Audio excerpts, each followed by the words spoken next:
Hello and welcome. I'm Bill Wake. We're starting a new project on parser combinators. In computer programming, a parser combinator is a higher order function that accepts several parsers as input and returns a new parser as its output from the Wikipedia article. So the word combinator in general is sort of a high-level, high-order function, meaning a function that takes functions. And in the case we have here, the parser, we're combining previous parsers into a more complicated parser. I have a handful of references. I know I've looked at more stuff in the last year or so, but yeah, this is what I have for now. The Wikipedia article, an article by Oliver Williams. I think I'll lean on that one pretty good. Another one by James Coughlin, or Coughlin. Another one that's a video by Scott Flaskin. I think that's how you say it. And then an article on parser combinators by Hutton and Meyer. Okay. What I've accumulated out of the looking I've done, and I've not done a whole ton. I've read a couple of articles, and some of it stuck. But there are definitely some differences in approach on these. I think the framework overall, I mean, if you've got parsers combined into parsers, you've got combinators, but there's a lot of differences in the individual approaches. What I'm going to do is just try out the ideas, dig into these papers or videos if I get stuck, and go from there. This is not your normal development of like, oh, I'm going to do this. I know how to do it. Go do it. This is much more exploratory. And I'm imagining we'll see what happens. I don't think this is going to take more than a week, maybe 2 weeks. And I'm expecting to implement things kind of like 2 or 3 times in that time frame and, see what I like and see what we got. I'm not going to follow anybody's approach directly, and so I'll probably get screwed up at some point, but we'll see. Okay. For starters, we have a minimal project. So this, if we run it, it's just hello world. And I put an icon in. Are we going to see it? Oh, there it is. Yeah, so we have hello world, and this is just what's generated out of the box. There's an app that references the content view, and that's it. Okay, and empty test suite. Okay, 2 commented out samples. All right, and I'm going to do a mix. I haven't done a lot of playground stuff, so I wanted to try that, which is sort of I don't know, it's a kind of a REPL style environment. Let's see, this is going to go.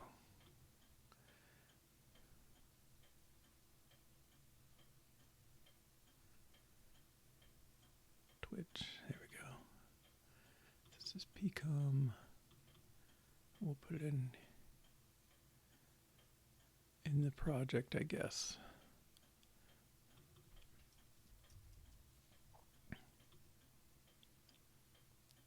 Add to any project or workspace. I guess I'll put it here.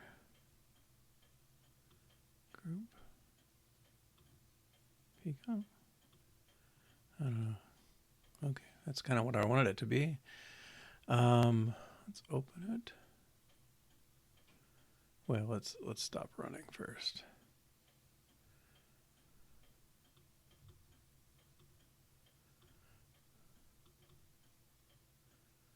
This is okay.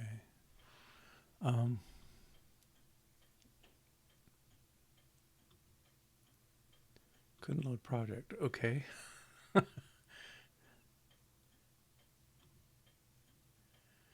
Apparently I don't know what I'm doing with it. Let's try again.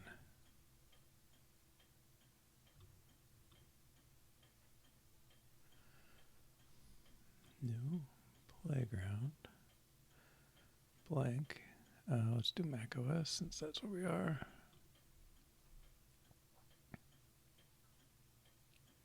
Don't add any project or workspace. Well, maybe that's better.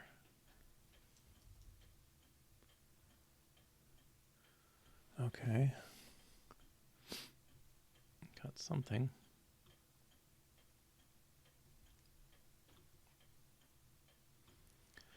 All right. And we can run that. Should give us some stuff on the side here. I guess I could say print. Oh, there it goes. Okay. Yeah, maybe a little slow to...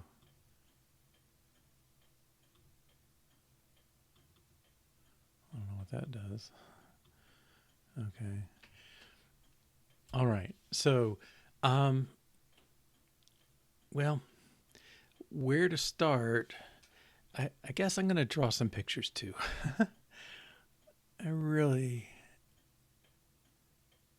You get the honest exploration. I haven't done enough of anything to make sense of things. Add a slide blank. Okay. So, again, this is one of these places where there are variations, but the idea, in essence, you have a parser of some sort. And let's at least get this a little readable. Okay, parser. And it's going to take some inputs. It's going to take some inputs and it's going to have some outputs. Yeah, no kidding. Okay, so one way to do it is, oops, there it is. Well, it is text going in. Another, and then what comes out, well,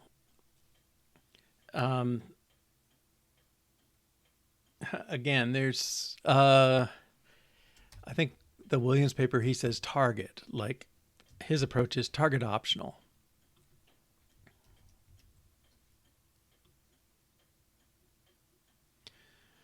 Okay, so text goes in, a target of some sort comes out. So in our case, I'll probably use expressions as kind of a running thing because they're certainly recursive, because when you get down to parenthesized expressions contain expressions, well, you've got recursion. So it kind of gets the complexity that means you need a real,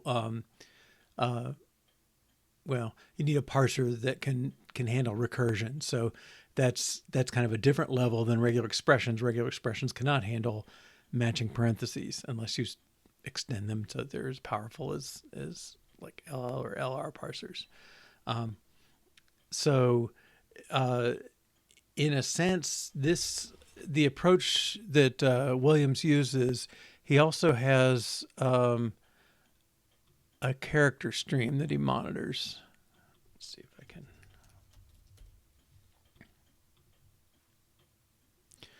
Okay, and so the parser basically works its way through the character stream, and as the textual input, and then within here, this thing has. Let's see if I can fit it in.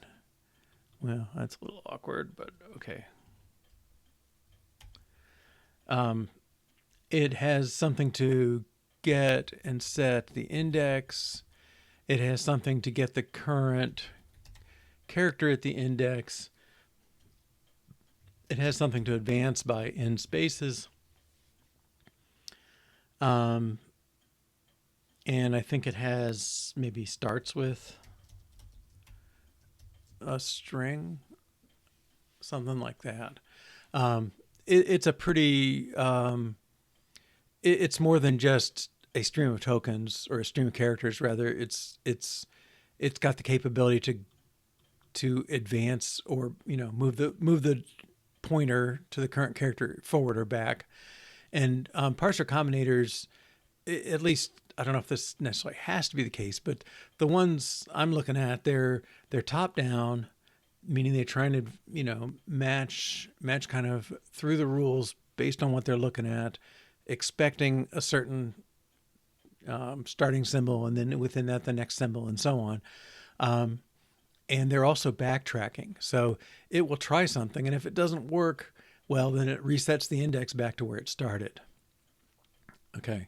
Let's see if I have, I mean, I'll say my notes, from the video, apparently in random order.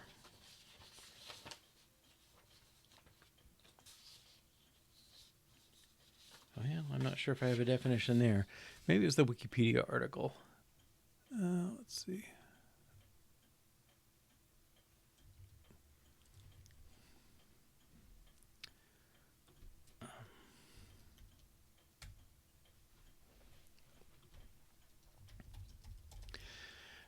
Really, you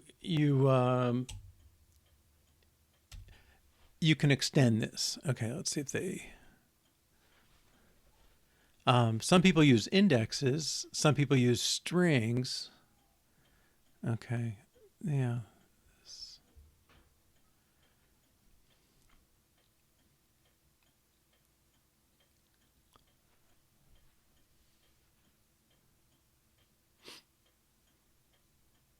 Okay, now this one, the approach they're doing is to return sets of positions.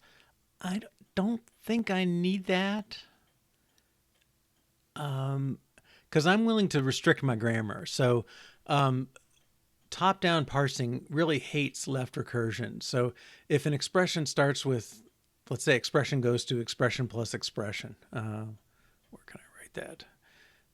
Text. So if your grammar has something like expression goes to expression plus expression, okay, it's got problems on several fronts, but the big one from the top down side is you say, well, to match an E, the first thing I'm going to do is match an E. Okay, well, how do I do that? Well, I match an E, and so you get this infinite loop recursion on the left. I'm willing to restrict my grammar so that I rewrite it to be like, I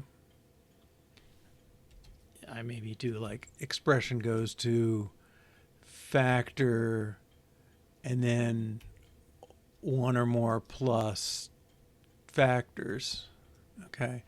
That I'm changing the way I write the grammar to make sure that it doesn't have direct left recursion or indirect left recursion. And down at the bottom, factor goes to, it could be a number or it could be a parenthesized expression. But notice you're consuming something on the way down. So it's not just like look for the same thing recursively.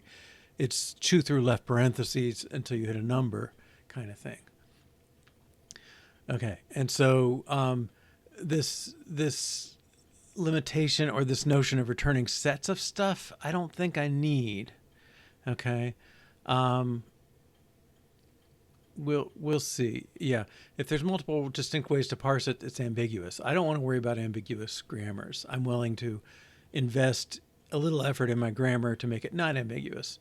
And my context for this, I don't know if you've been following along at all, but I've been working on a basic interpreter. So the basic language, there's some syntactic stuff at the low level that's kind of funny that you have to do some working around, but the bulk of the grammar is LL1, very straightforward top-down parsing, and I did it with recursive descent, which basically creates a procedure for each grammar rule, give or take. Okay, but for each left-hand side, each unique left-hand side, so E has a rule, F has a rule, and so on.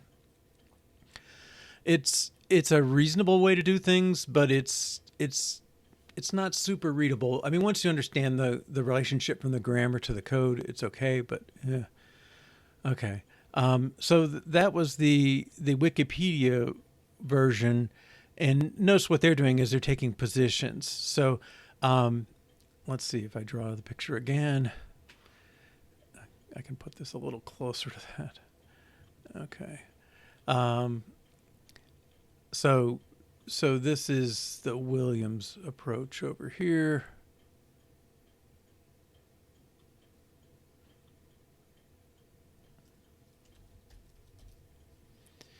And then the Wikipedia approach, which has some stuff to recommend it, I think. Their version of this, well, I'm going to put a third one in, so I'm going to squeak it in over here. They were proposing text and index.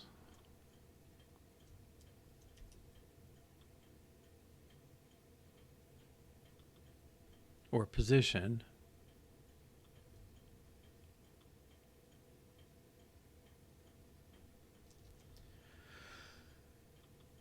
And I think it looked like they were producing a set of positions. Okay. I'll say it this way.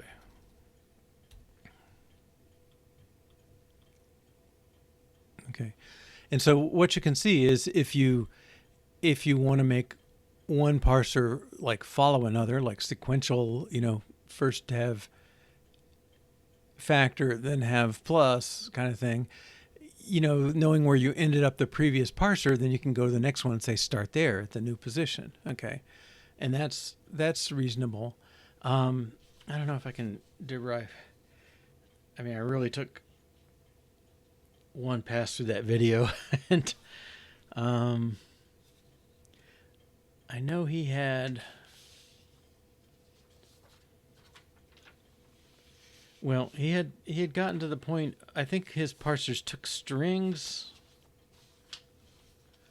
Let's see if I can make up this one.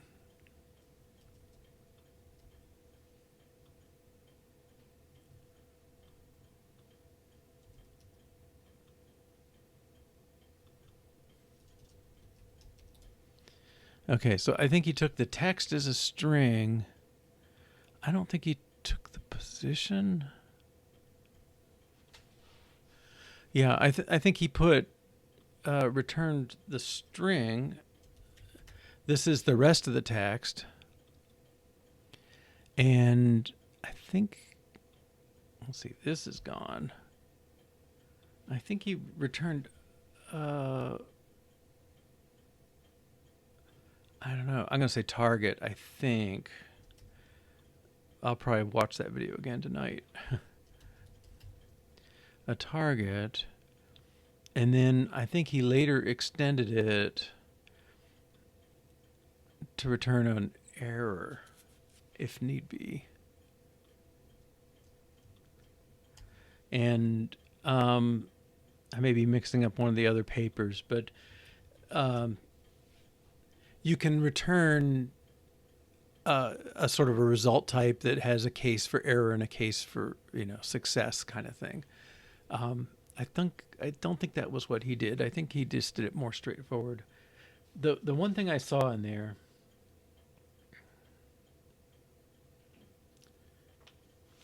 one thing he managed so when I tried this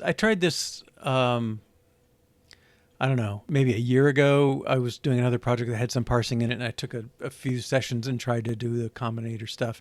Where I got all balled up was when you put two parsers in a row and you say this one follows that one, well, what's the result type of the whole thing? And trying to represent that in the type system, and then you end up with pairs, but you really want arrays of things or something like that. So it got kind of messy. But that's okay. Now, I don't know, I'm bouncing all over the place, but one thing is about these parsers is they usually, the examples I've seen, it's not universal, but lots of them take text and they just assume they will sort of do the lexing and the parsing together. I want to explore it that way, but I think in my real case, I think the basic tokenizing, because it had to kind of look ahead and deal with special cases and stuff like that, I don't know. It seems like I should just be able to take tokens and build up higher level objects from that. Okay. And I deleted that instead of copying it. So this one was text and target.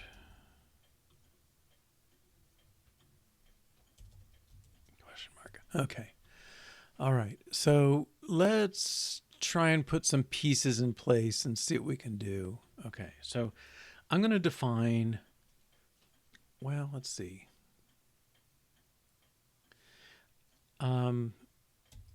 Var, let's just make sure I understand what I'm doing with Swift a little bit. I think if I do this, I get an array of characters. Yes. Okay. That's definitely the kind of thing I want. Hello, playground. Okay. And that way I can talk about the indexes of the array, because tracking through character strings in Swift, it deals with all the Unicode. It's painful. Okay. I don't know. I'd like to just index it by what I consider a character. If it's multiple bytes or whatever, I don't care. But trying to keep that all straight is a bit of a pain. Whereas this, I can keep track of my index. This is index 0, index 1, index 2, and so on. I'm happy to deal with this. Okay, so we will use that as an input. And then for an output, well, maybe I can do it off the top of my head. Let's try this. Enum Expression. And now this I want to be kind of a sum type. And let's start with the simple case. I'm going to have a number, and I'm going to make it character for now. Okay, we're going to start very simple. All right, and then I'm going to have op2 is character expert. I think I have to say indirect. Okay. And now I can assign things equals number 9. I don't know if I can put them in single quotes. No. Yeah, fine. Okay.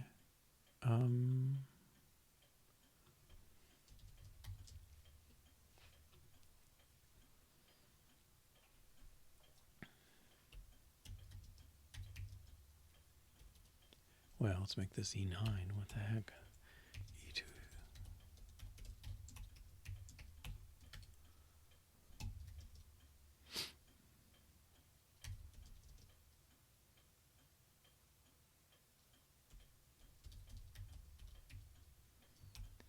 Up to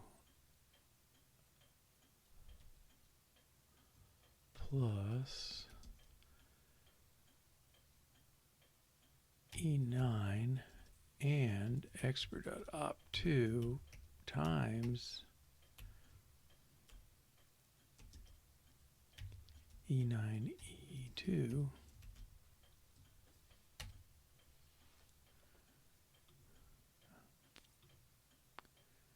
okay. It knows the type is expert, so that should be okay. All right, let's run this. Okay, so 9 is just constant. This one's more interesting. Also more unreadable. I don't know, what's this do? Okay. I've got dot 0.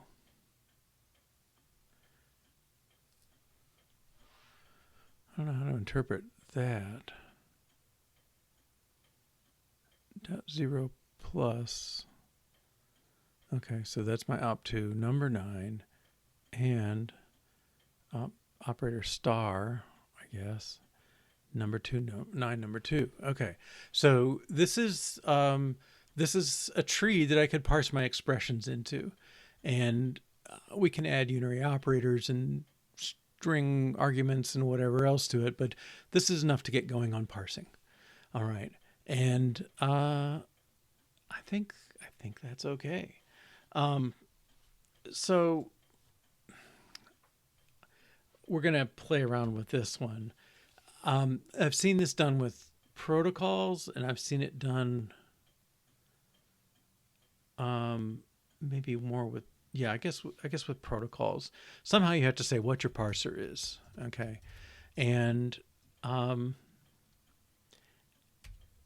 again, this approach, we're just going to say it's kind of like a generic. So target, and this is like the Williams paper did. So we say there is a function, and it takes. Well, here's where I'm going to diverge.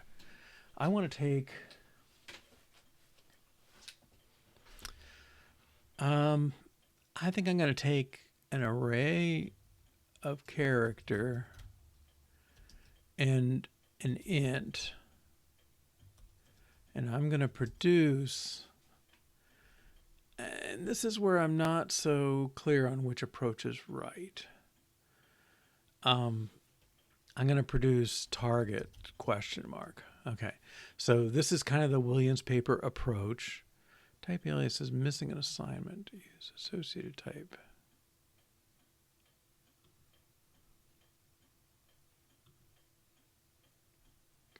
Okay, yeah.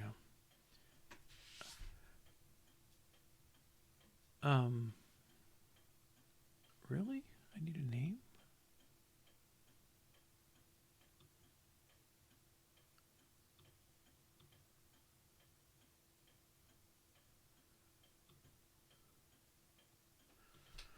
I'm feeling like I'm messing something up here. I don't remember protocols needing all this.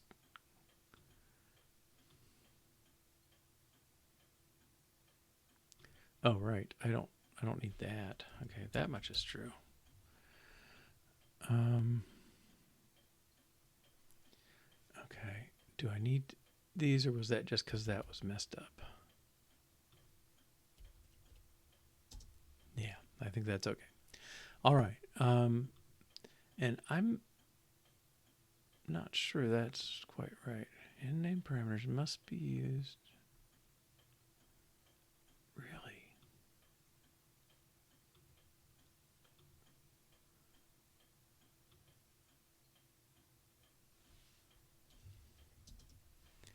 Okay. This doesn't match my memory of Swift syntax, but okay.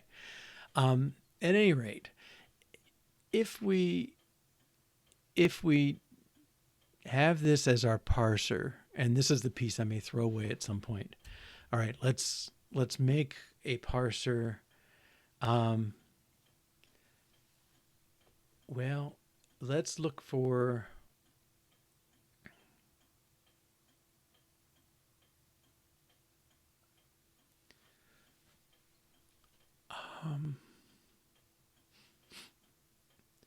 I don't know what's an interesting place to start. Let's look for a range.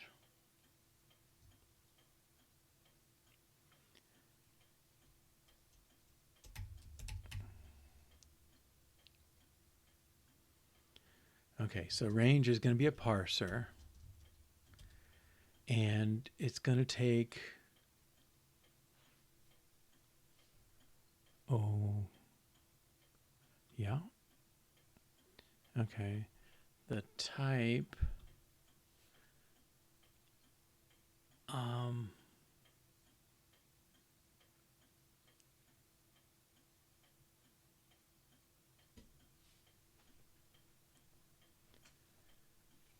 I'm not sure. It's going to produce stuff.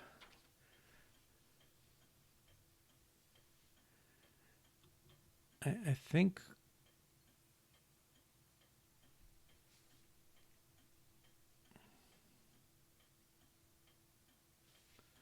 Let's make this string.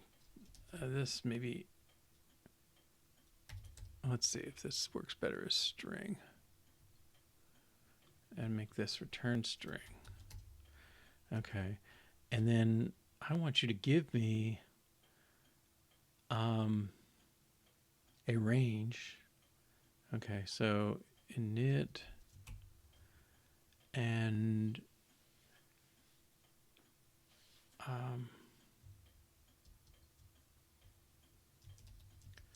range, I don't know, can I do range of character?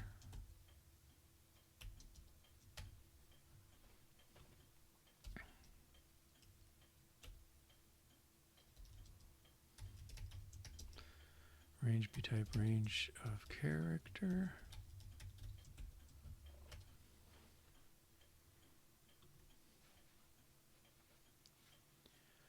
Okay. What else can I call this? Because I want the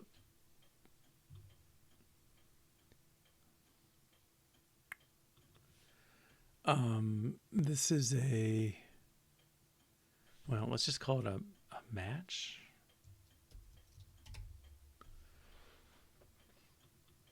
And range doesn't like these. This doesn't seem. Type match does not conform to protocol parser fix. Okay.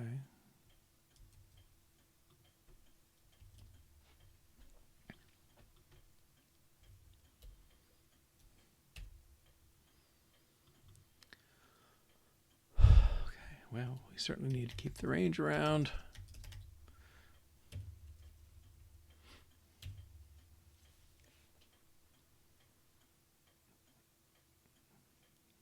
Okay. And I think what we want to do is say if range dot contains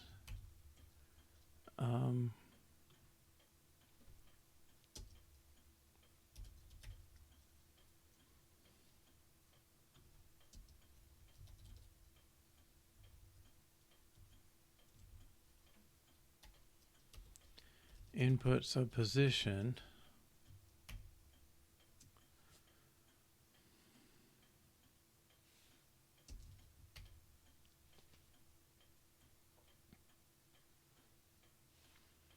otherwise we return nil. I know that much.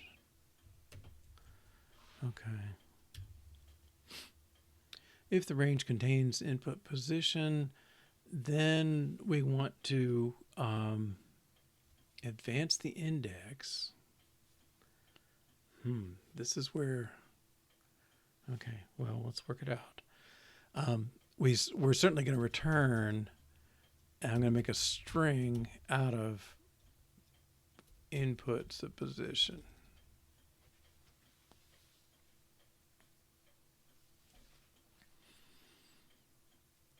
Okay, is that going to make sense?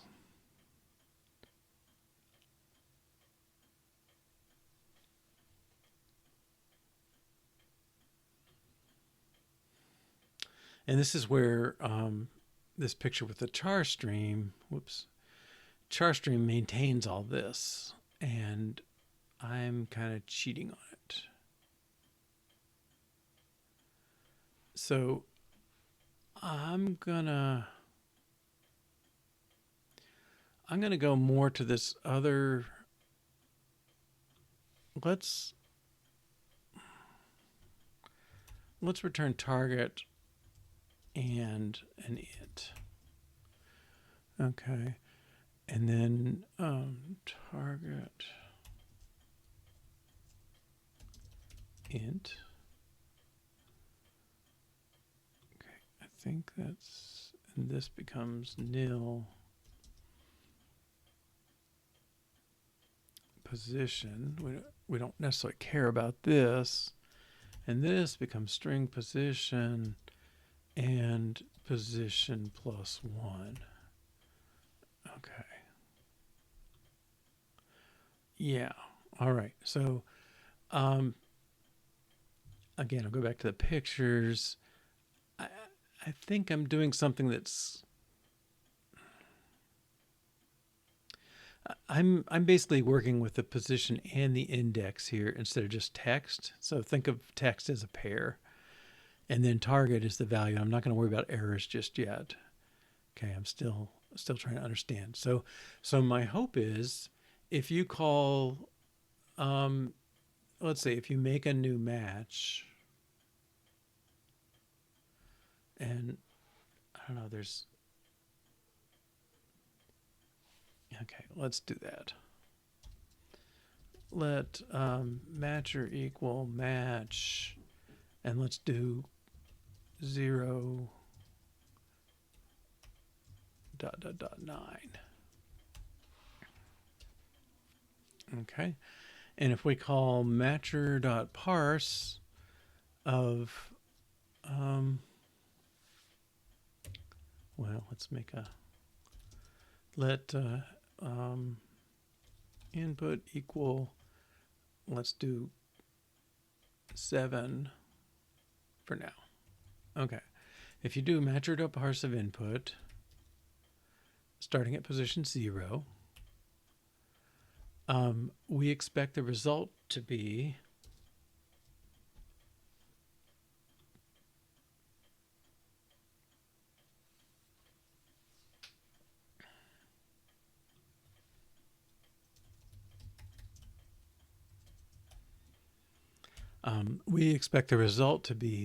it should be a successful match, so we'll get a string back and position 1.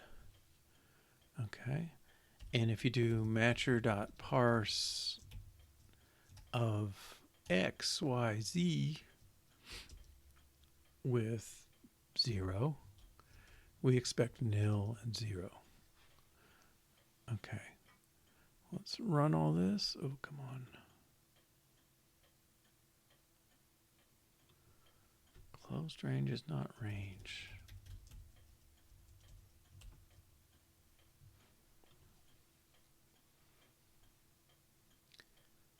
I'm gonna look this up. Swift character range.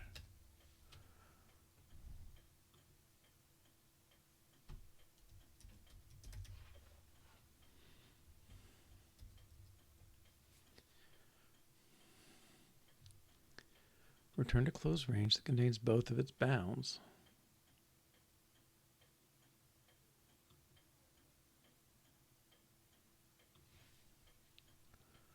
Closed range. I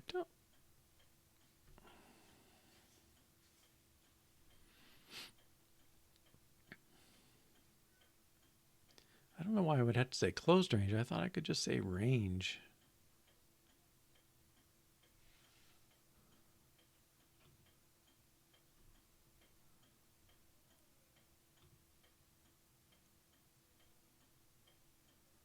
Range.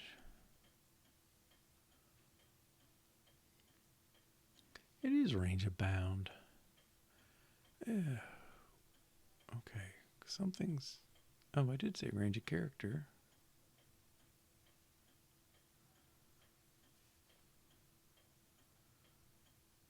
Why did this... Oh, I got one dot. No.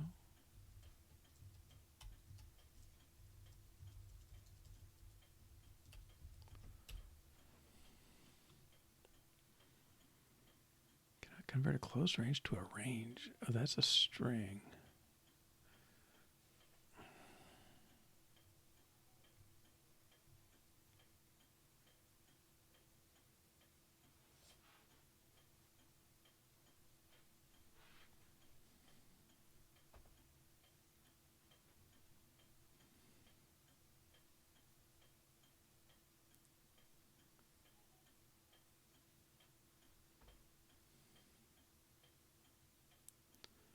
I guess I want to say closed range.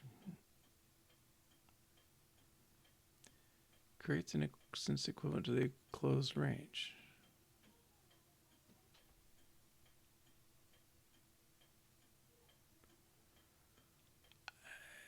Okay, so something's... It's not treating this as a character. Okay, that much is visible. I think that's kind of a mistake in Swift that characters and strings they're ambiguous except for the type feels off.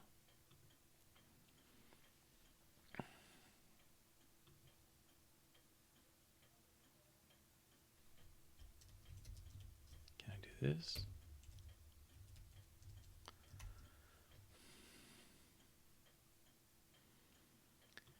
Like I'm digging out further and further. No exact matches. But it said it takes a closed range.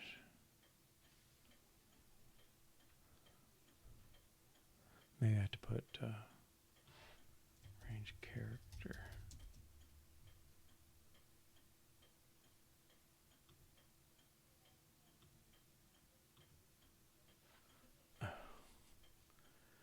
Get balled up by the weirdest stuff sometimes.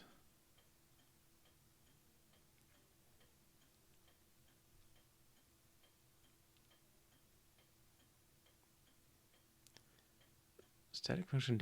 creates a closed range containing both bounds.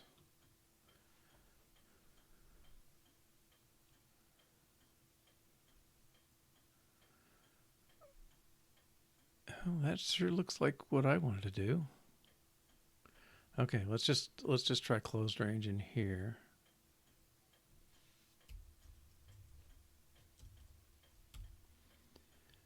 And we'll make it closed here. Which feels more likely for the purposes we have. Okay, run. Oh, come on. Can I convert value of type string? Okay, sure.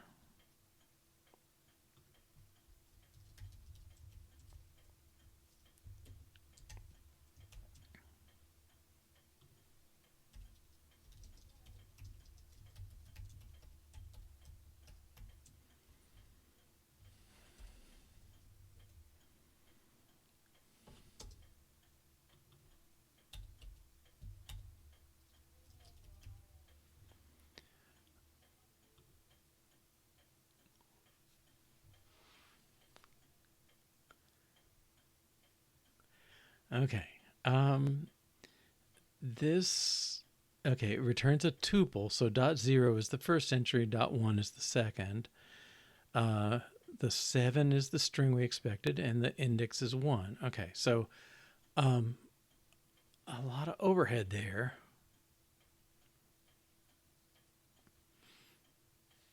Now, do I need these words character here?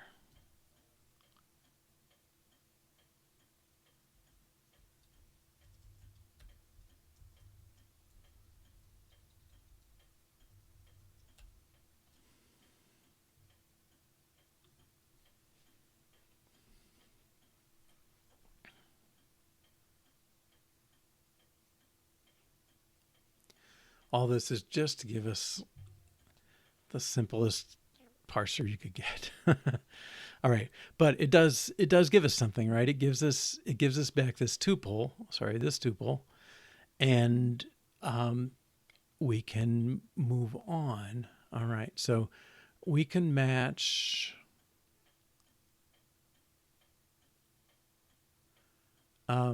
Let's add a character match, and we'll just give it a character. And that's the same as self-init. I forget if you do it this way, but ch. Okay. I don't know if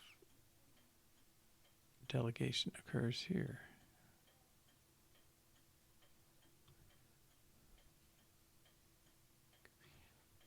Okay.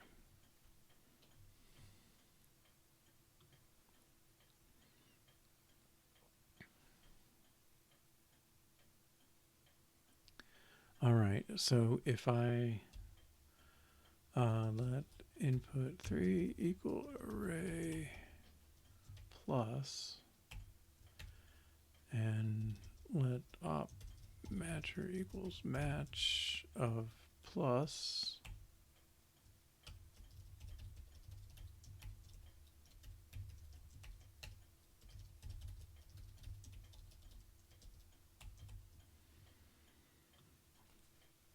okay, we expect input 3 to match.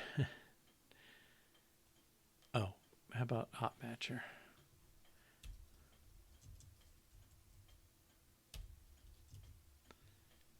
Okay, we expect this one to match and this one to fail. All right, so now I've got a matcher, it's in a way it's just more work than I want, but um,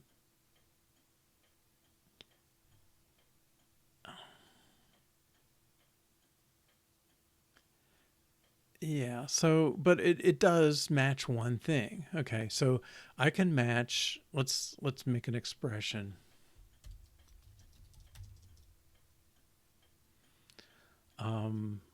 Array. Let's do 1 plus 2 times 3. Okay, and we want multiplication to have higher precedence, but we're a ways from that. Okay, so now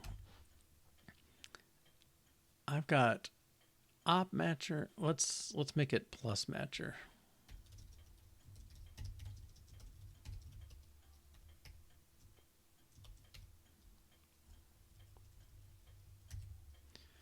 And let times matcher match of star, and then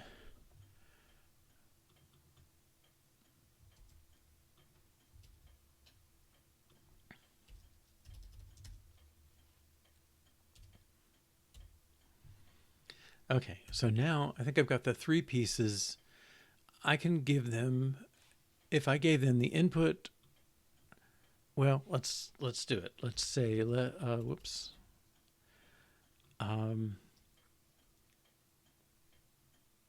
Times matcher dot parse of expr starting at 0, 1, 2, 3 should come back with a match.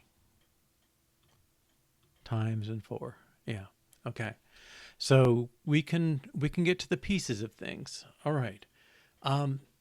Slow start maybe, but we've done the basic parser. Now the next step is to make a parser combinator. We want to take some parser and give it, well, we want to create a new parser that you give it an old parser and it creates a parser out of that.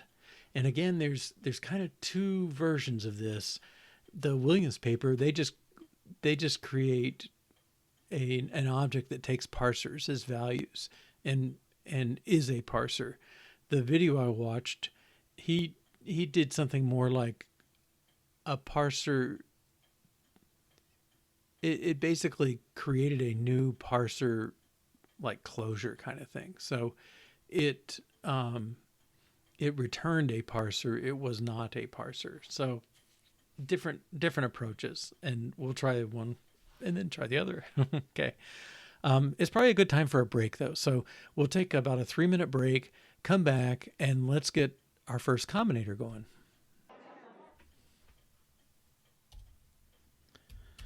All right, welcome back. So let's take a go at this. Again, I've got all these names and variations, but I think let's take the sequential case first. So I want to just match 1 plus 2. I'd be happy. That'd be a start. All right. So I think we need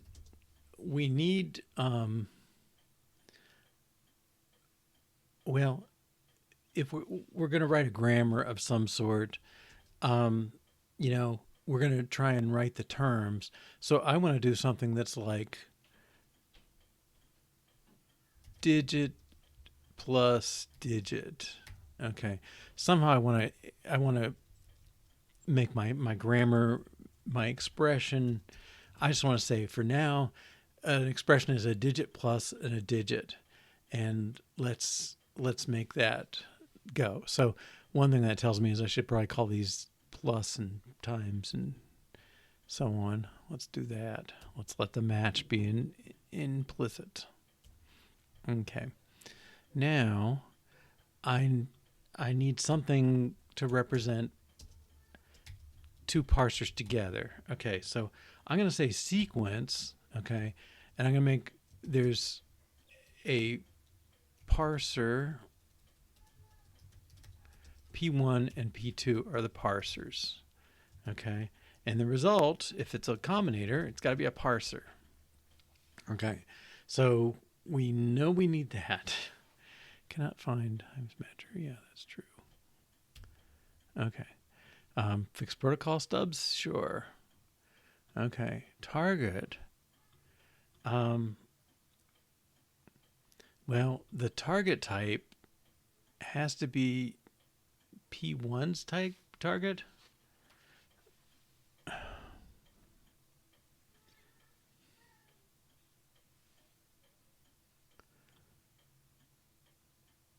Okay, so I think I can say P1.target, and this is where I get balled up, so I can see it going wrong already.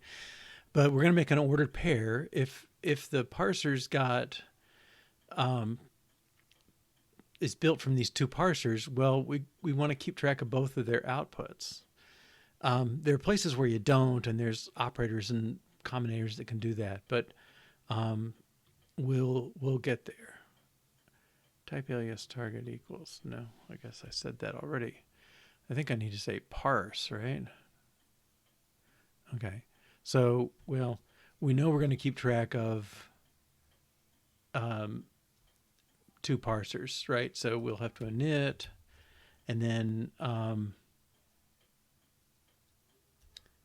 just make it P1 of P1 and P2 of P2.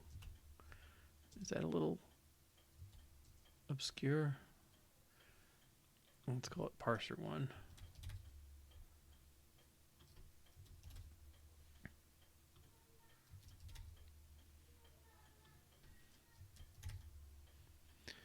Okay, so parser 1 target, parser 2 target. This is of type parser 1, and this is of type parser 2. And I'm going to need some variables. So let P1 of parser 1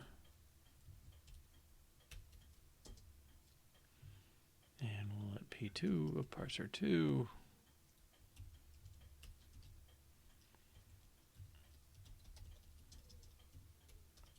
I need to store them.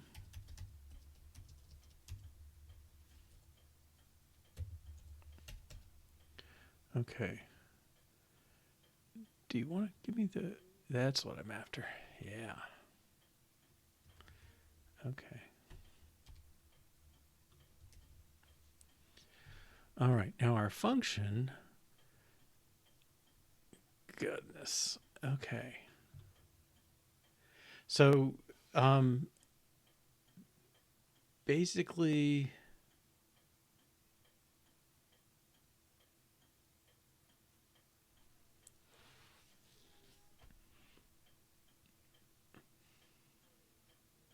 Okay. We're going to attempt... Let's see. So we're going to call the first parser. And what's it producing? Well, it produces the target type. I don't know. Names are getting buried in here.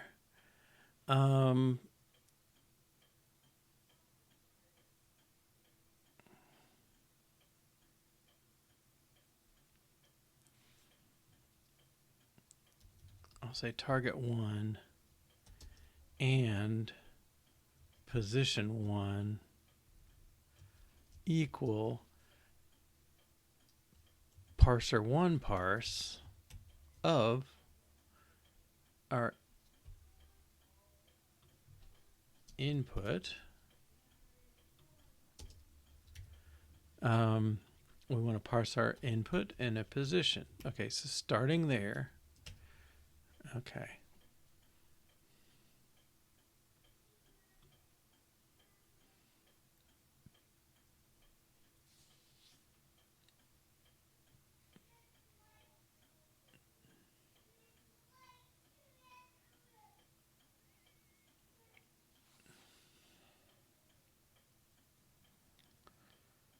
I don't know what that means.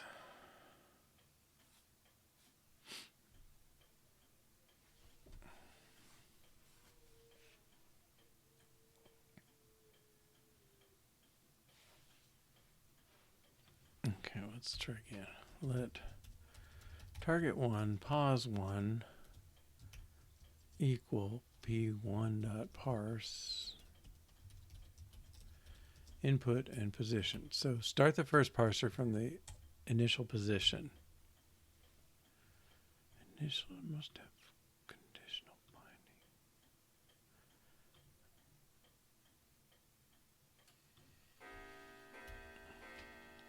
binding. Okay. Okay, so we've attempted the first parse. If target 1 is not nil, then we've succeeded so far and we should return the second parse. Otherwise, we're going to return a nil and the original position.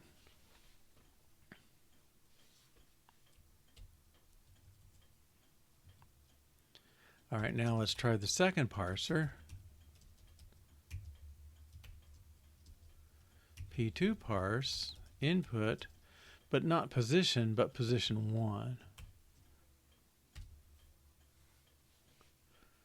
Okay, and if the target, if target 2 is not nil, then we can return a pair target 1, target 2, and pos 2. Okay. What's not to like? Can I convert target 1? Oh, this, we know it's not nil, so they're both bangs.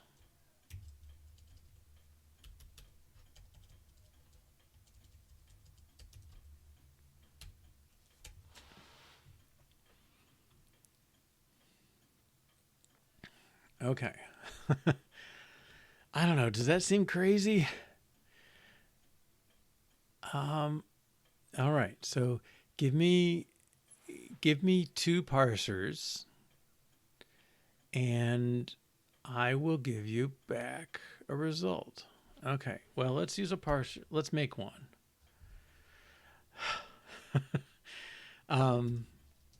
Let's try let's build up our expression. Sequence 1 is sequence. We want digit followed by plus.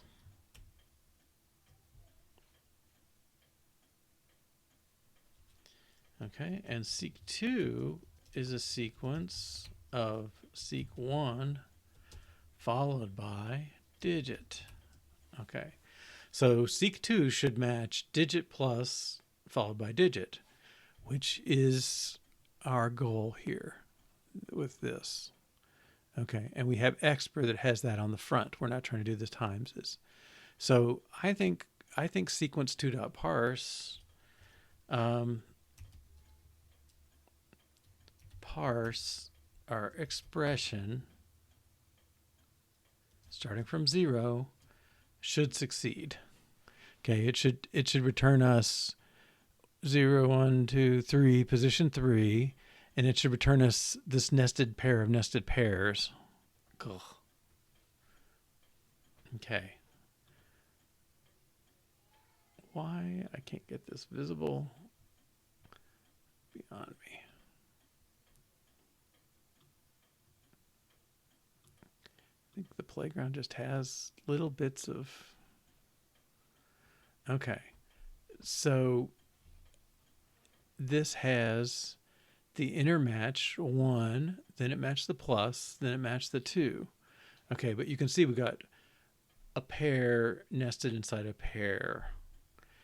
And the more things in our sequence, the more of that's going to happen.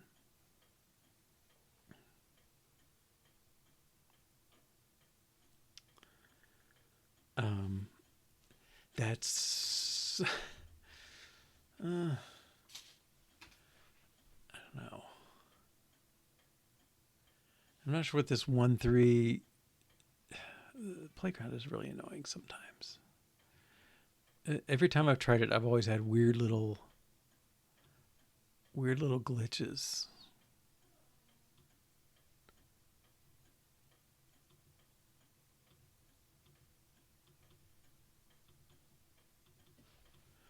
I don't know. Can I copy that and paste it?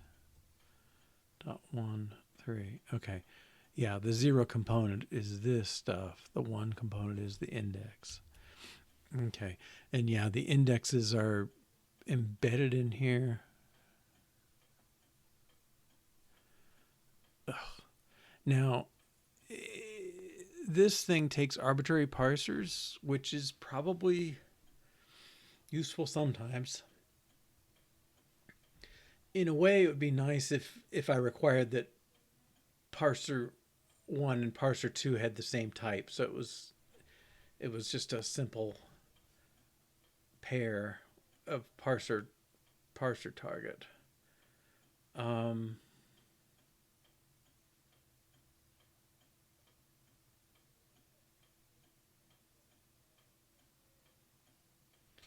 If I put a constraint that parser 1 equals parser 2's type, you know. Boy.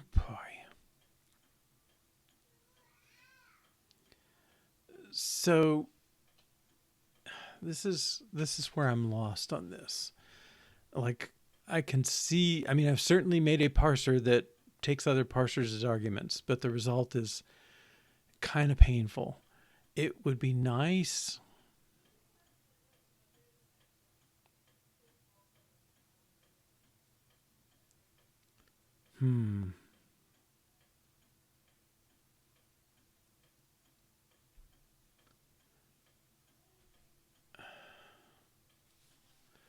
Right. What would be nice would be if this was just an array of stuff. And this is where I don't know. I'm going to have to watch that video again, but he did something. He basically took these and did a reduce on them. And somehow that kind of made everything work out. And my notes are horrible. But I can't have you sit there and watch me watch videos. Yeah, so he did reduce list of parsers.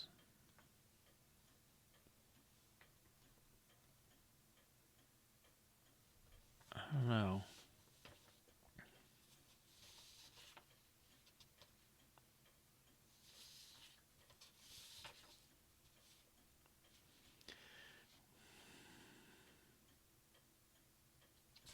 Like somehow he did a list of parsers and it came back with a list of stuff. Okay. And that's this little hump I've got to get over in my head. We could imagine a different parser. Well, okay, one more little trick.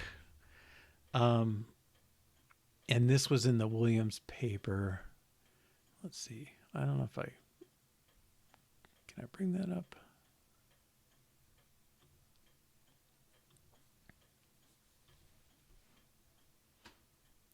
And it's to use an operator, so let's find that thing.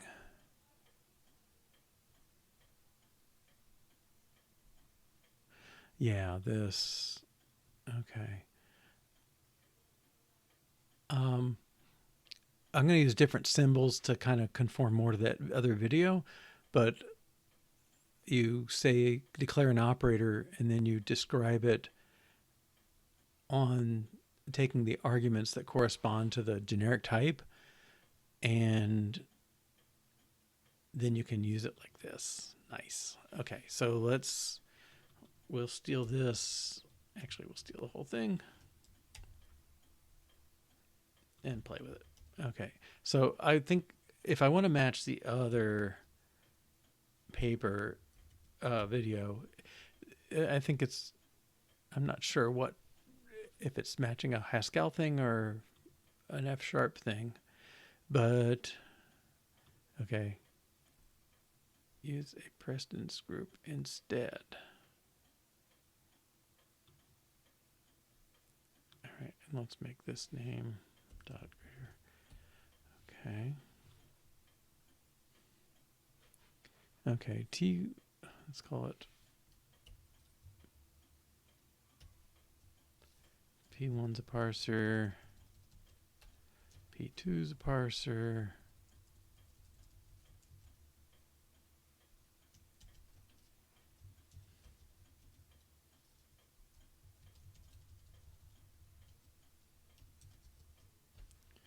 and it's followed by P1, P2.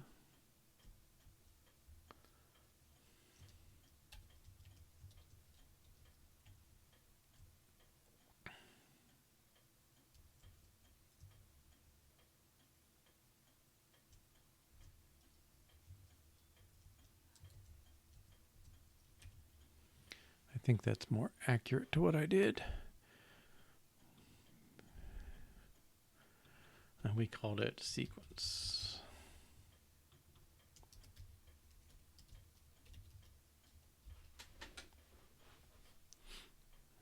Okay. Operator should no longer be declared within body.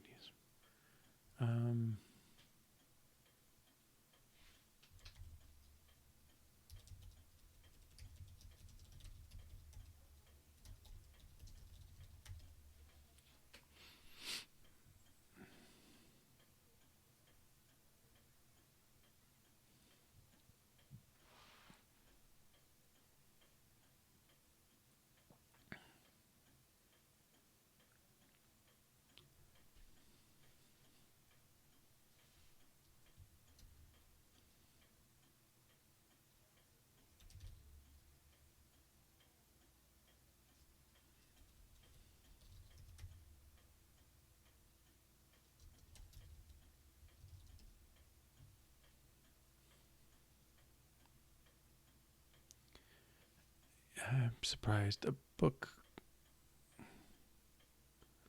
Okay.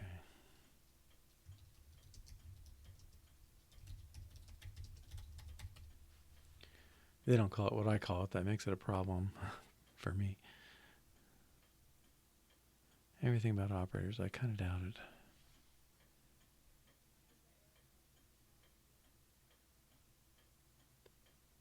No, I should look at the message associativity.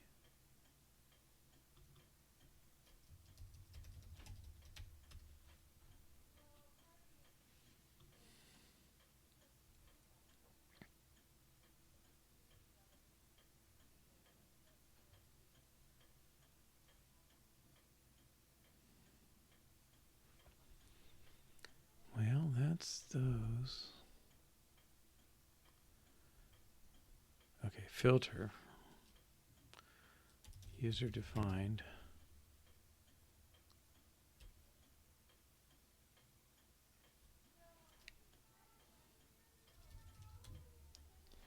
Operator.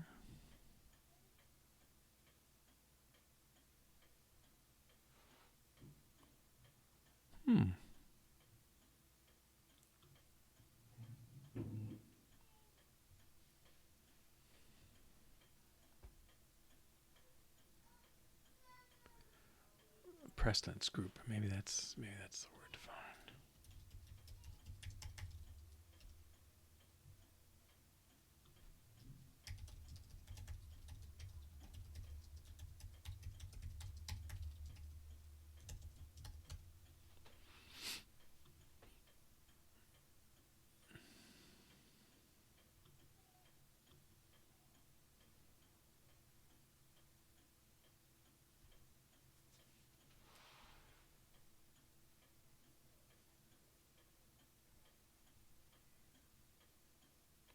If you declare a new operator without specifying a precedence group, okay.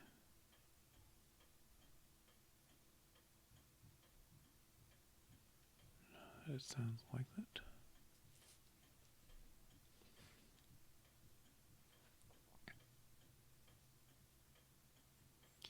Infix operator, operator name, precedence group. Fix operator, operator name. And I guess precedence group. See, precedence group declaration. Okay.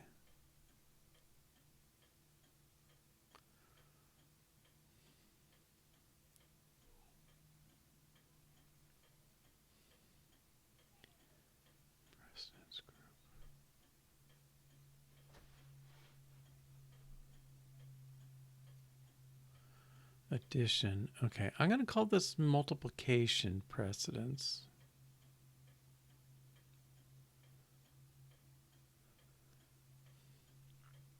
Okay, so I say multiplication precedence, and then I can put that stuff. Multiplication precedence, good. Associativity left. And I guess I don't say the number anymore.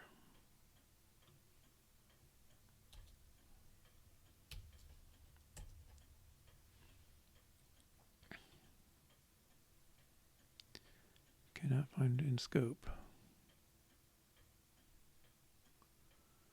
Precedence group name.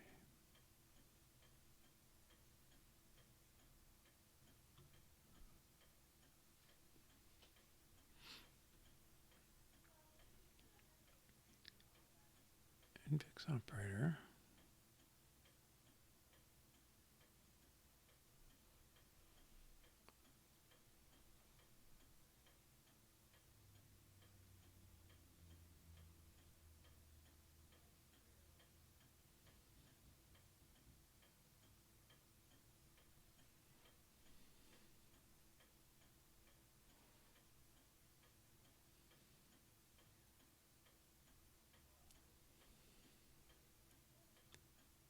Let's see if I take this out.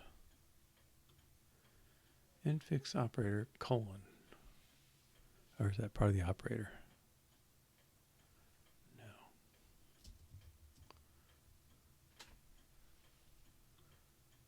Cannot find in scope.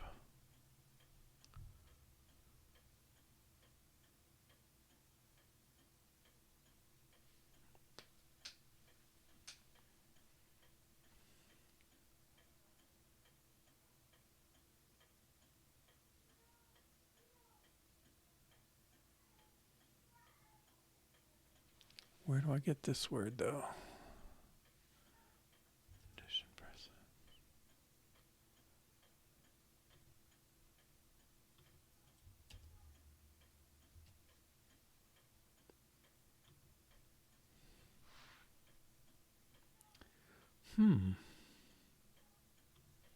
You'd think there'd be an import or something.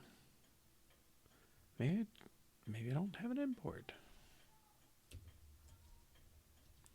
I thought this was kind of implicit. Yeah, now it's happy. Was it happy before I did that? It just needed a minute. Now, it looked like they put this in their example. They put it as an extension on the class static function. Let's see how this does. Okay. So, well, with this, my hope is I can say seek1.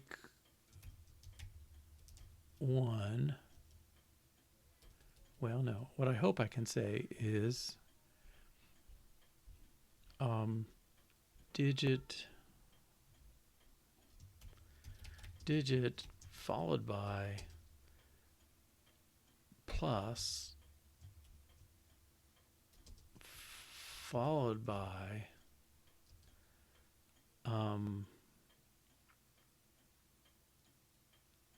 digit.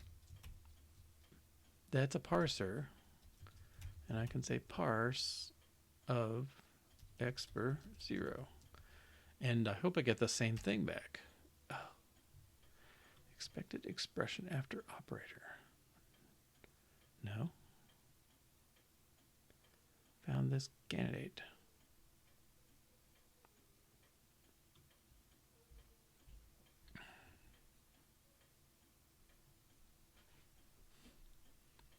Expression failed to parse. Protocol sequence.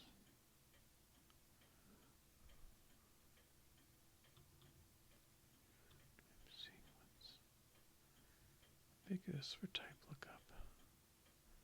What's this? I don't have that.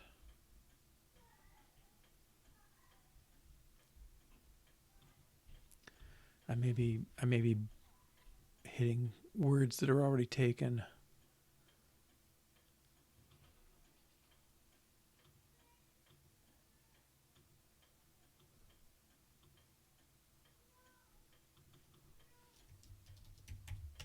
Oh, I know I am. Ugh. Um, okay, let's change some of this. Sequence. That's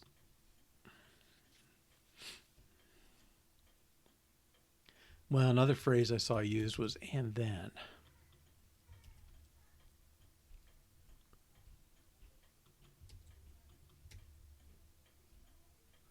Because sequence is like part of the collection stuff.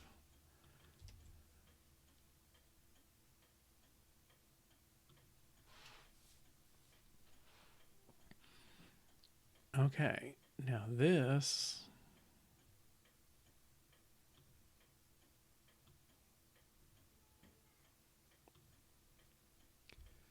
Yeah. Okay, so that looks like this.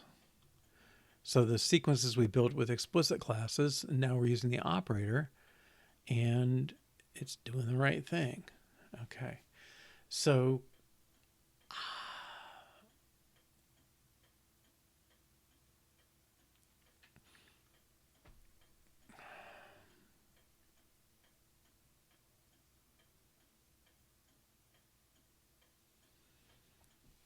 well,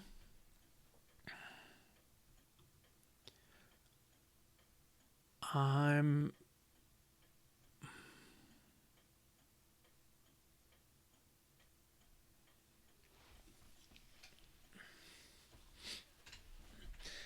I'm happy with the readability. You know, this is I've put the complexity in the framework of this thing, right? So digit plus digit, that just reads like pretty good. Okay. Um, I don't know if I'm choosing the right operator names or whatever, but the convention is if you've got a dot, you want to keep the contents of it. And so for digit plus digit, well, you want to keep all of them. But if you imagine it was digit followed by white space and you were ignoring the white space, then you have an operator that was dot greater greater that ignored the white space. Um, and I don't know if you could fold that into one big sequence operator and then operator.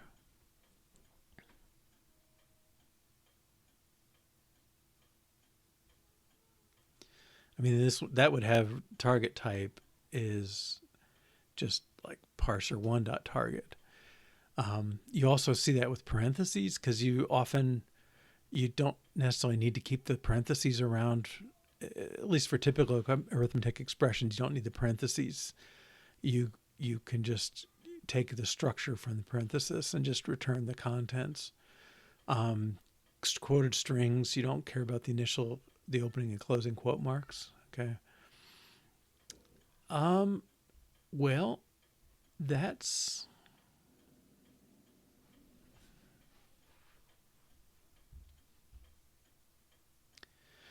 so. Let me go back to my to do list here. Okay, so to do, we started off on parser combinators. All right. Um, let's see. So this is 2201, and it's July 11th. Okay. Um, it's all under parser combinators, but we did a simple match, one character in range.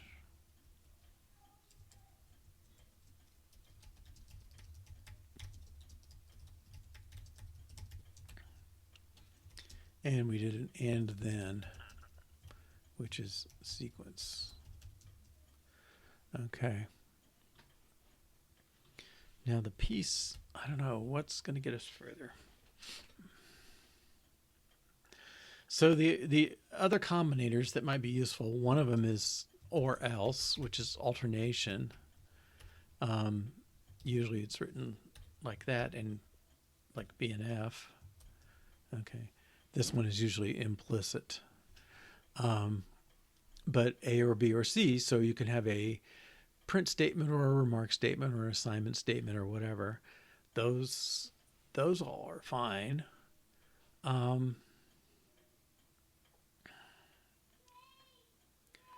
but how do I get out? Okay, maybe I just have to bite the bullet on this painful piece. Like, how do I get out of this horrendous type? Okay, so if I did digit plus digit times digit, perfectly fine thing for our expression, that should pass.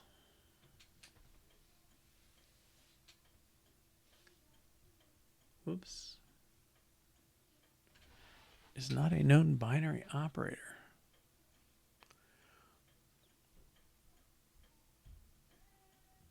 Dot greater dot.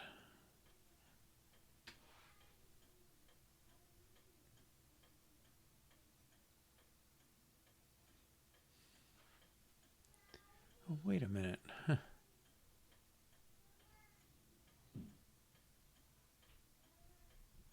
One, two, three, fourth time.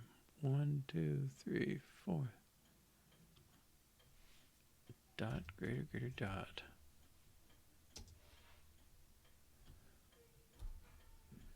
Digit. Okay, that's just weird. Oh, what? Did I not change something?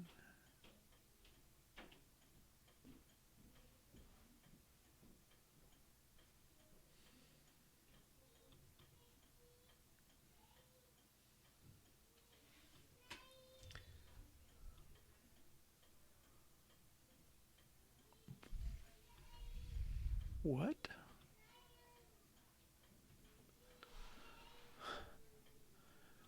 Okay.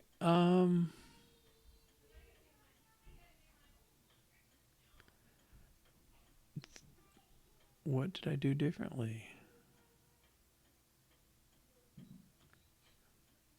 Okay, let's take a smaller bite.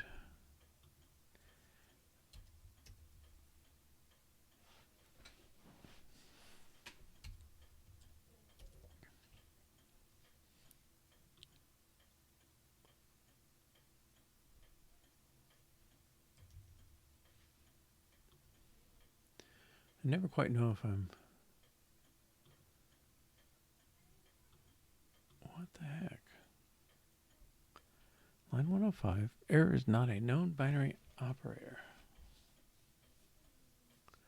Oh, wait a minute. Something's not... Oh, could not compile. Did not compile, but it's not telling me where the error is.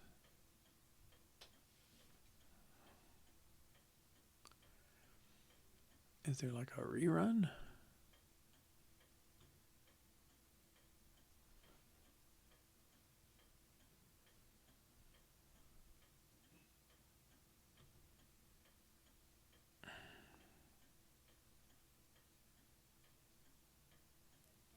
Oh, now this one is complaining. 105. Now that... Why that complains? Let's see if we can get the associativity in there again.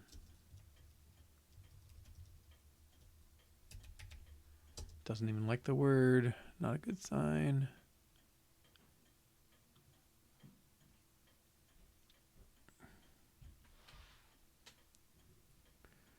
Prefix operator plus plus.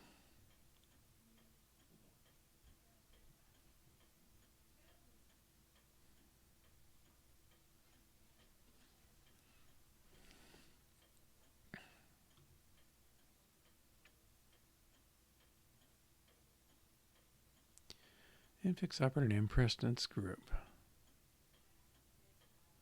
Precedence group declaration associativity colon left.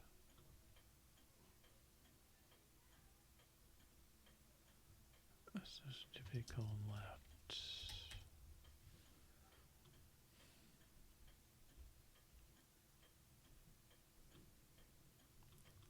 That's really not helpful.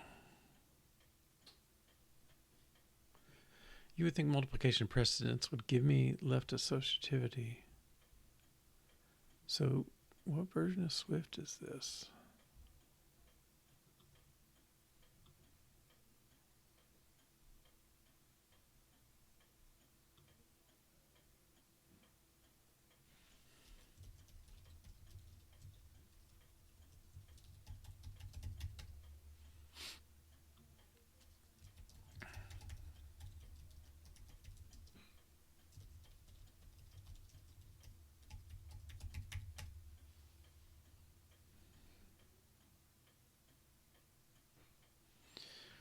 Whoa, not promising. AppleScript, no. Swift.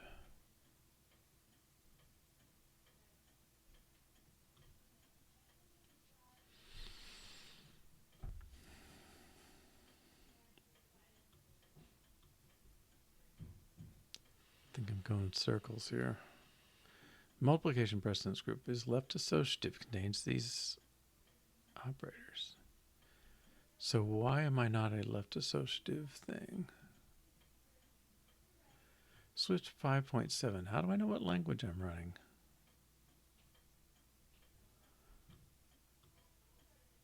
I don't think about Xcode's going to tell me, is it?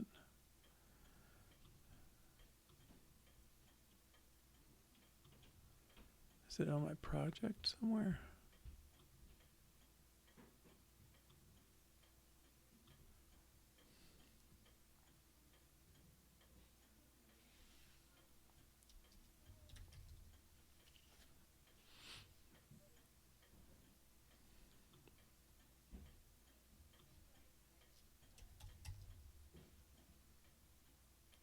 Swift 5.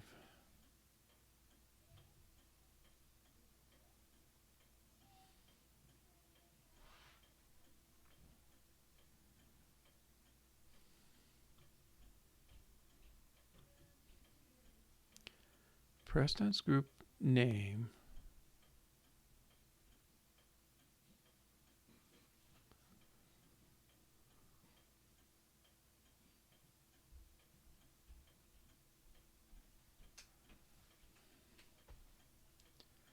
Oh, that's a new precedence group.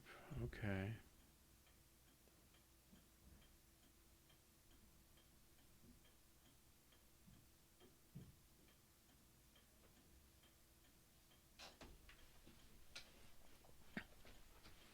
That's why I was wondering if this was treated as non-associative. Assignment of a press group specifies it. Chaining.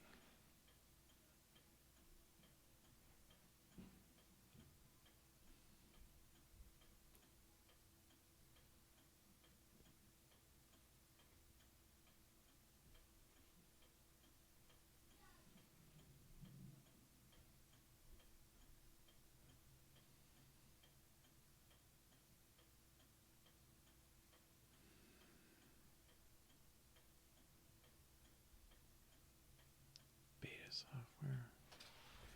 I don't think I'm on the latest Xcode. I don't think I'm on the beta. Swift 5. Okay. Where's my playground? Okay, I don't get to do this. That's clear.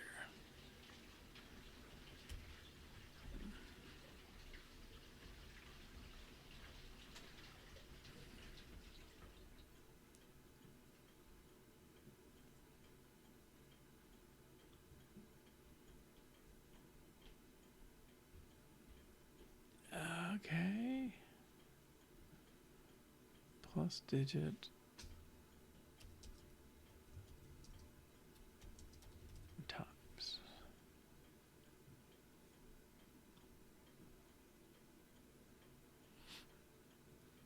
Okay.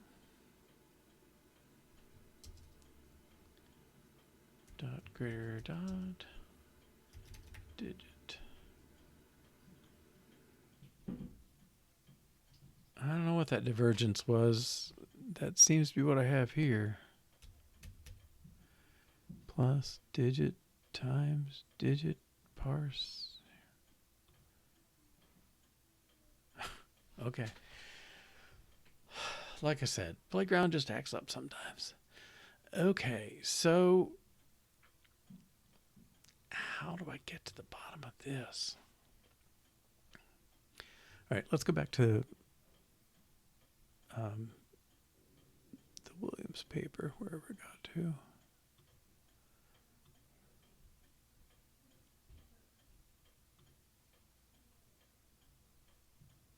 There it is.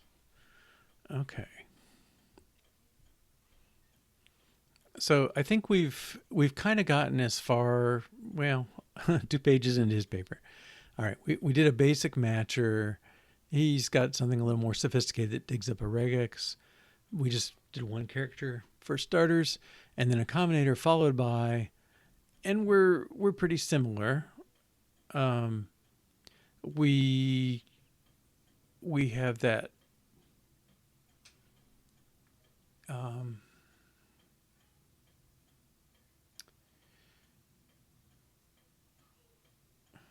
well, yeah, we're kind of similar. He's keeping track of his old position, and that's because the character stream gets assigned values and stuff. We're just representing it in our return value.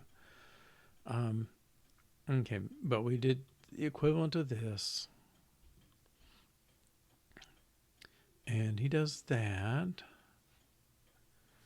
Okay, yeah. So notice his same kind of thing. It's an optional with a nested pair of a nested pair. Okay. It's a tuple of tuples. Yes. We don't want to keep both sides. Okay, so he brings in the one-sided operators. That's all great. But he hasn't addressed like a sequence is going to make this big nested, one level for each item. Okay, pipe operator, handy to switch types. You take a parser and a function, and you apply the function to the result of the parser. And we'll want that at some point. Repetition, recursion. This is good too. So he introduces a late bound idea, so you can reference the name of something that doesn't exist yet, and then reference it recursively. That's all good. Okay. Oh. Unboxing. I think this is an unrelated article.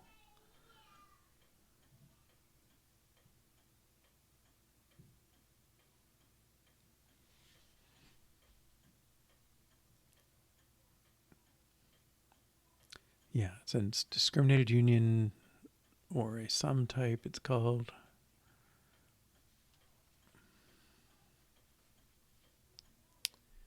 Okay. Yeah, this is probably an interesting article, but not relevant here. Okay, so,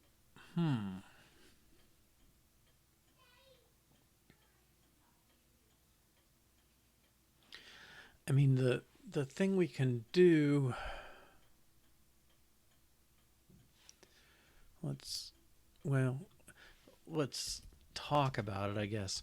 One thing I could do is I could say digit plus digit times digit. That's an array. And then I could pipe that into a sequence operator of some sort that takes an array of parsers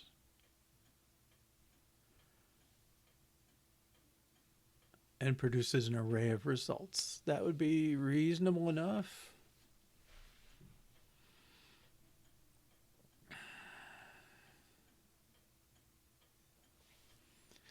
All right, let's go down to his example again. It's interesting at the end, he creates the S expression parser.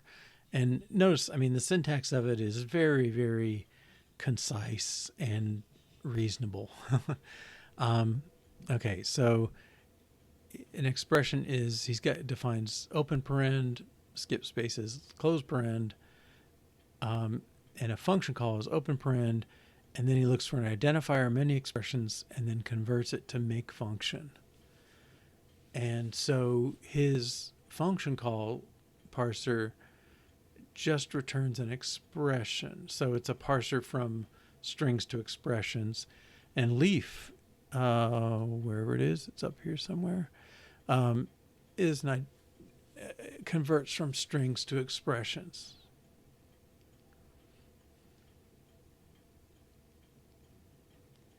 And I don't know if this pipe 2 thing,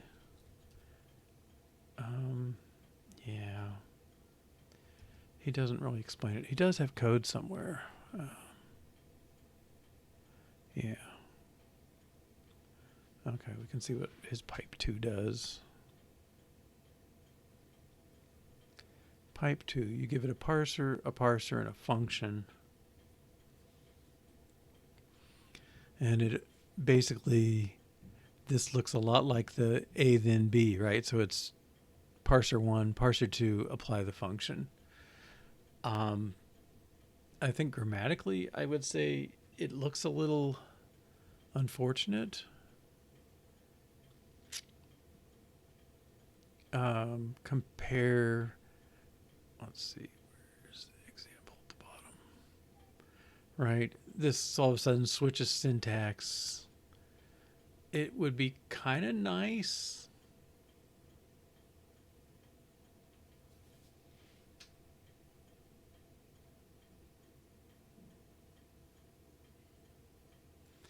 Yeah, so I think it would be nice if it was open paren followed by identifier followed by many expressions followed by cparen, and take that whole thing and pipe it into make function.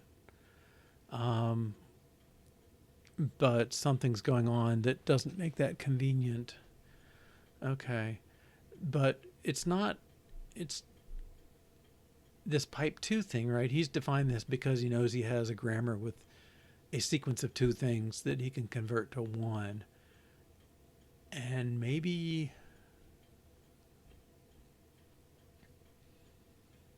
there's a 1 there. I don't know.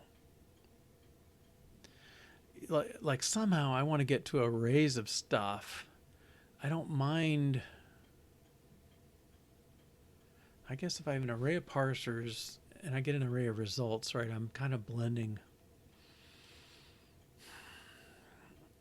I'm blending result types, and that's going to make things a little weird.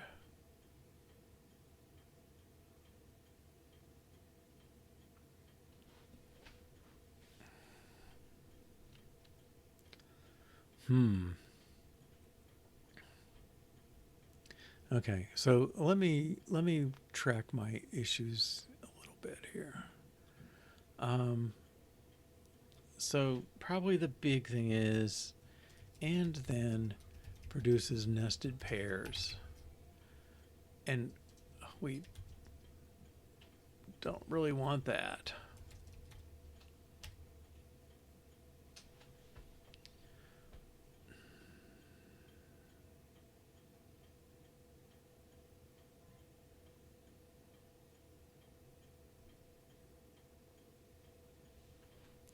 Or else produces a single thing if they're all compatible. Okay, so there's something there. Pipe 2 in Williams' paper is a little kludgy. EY? Why? I don't know. Because I would really like to just pipe, have the sequence of those. So instead of I'm in this sort of infix notation, and then I switch to a prefix notation for that. It doesn't seem necessary. Like, it seems like I could, I don't know. Somehow I could not need that. Okay. The thing it does, though, the good thing,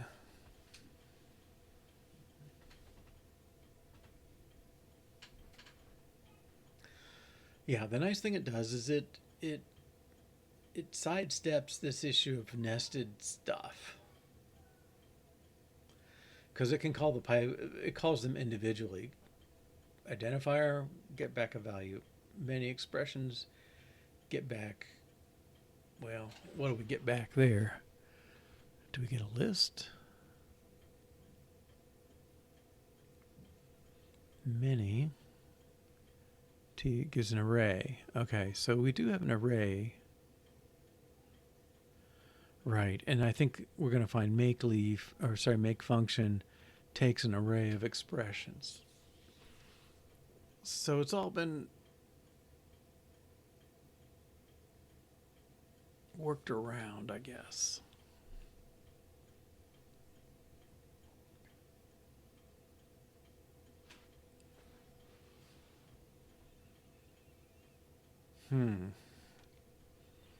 Okay. I mean, I can accept that you have to do some workarounds for stuff. I mean, that's not an impassable barrier, but my impression is there's a way to do it that doesn't involve that, and that's the part that's getting at me. I mean, what if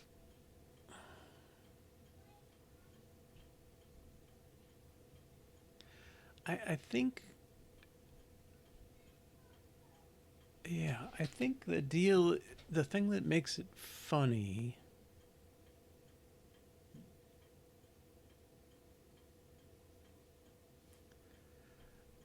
Um, Now this is a prefix thing too, so I could imagine a grammar that was just completely prefix oriented. That's fine. It's consistent enough. This is nicer to read if it's all just straightforward. But um, like, what if our sequence parser returned an array of stuff? Okay, so let's we're gonna switch. I don't know if I want to save this anywhere. I don't even know if it is. It's not really part of this per se. I don't know. Um, where am I?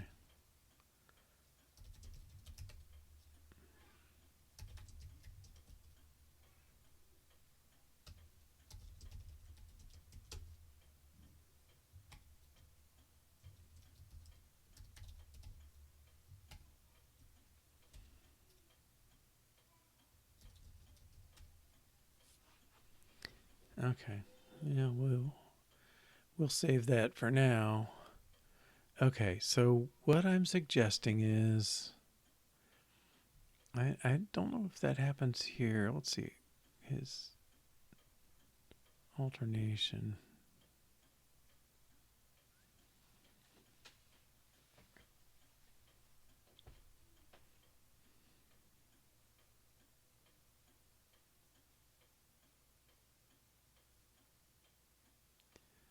Oh, I think he's kind of skipping over how that one works.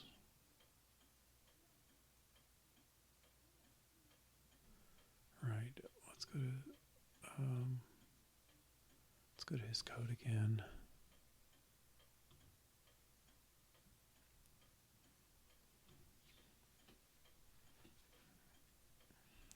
Okay, so yeah, so this is the kind of thing I was thinking we would do if we require the types to be the same.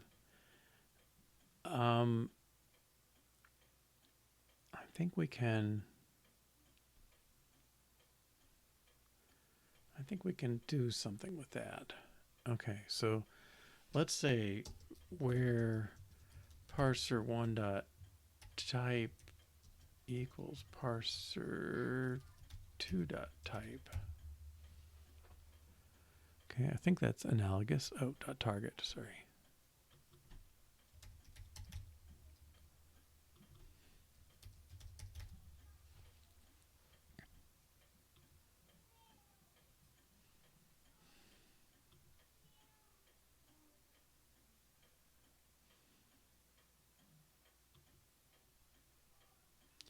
Okay, we don't do it inside the brackets anymore.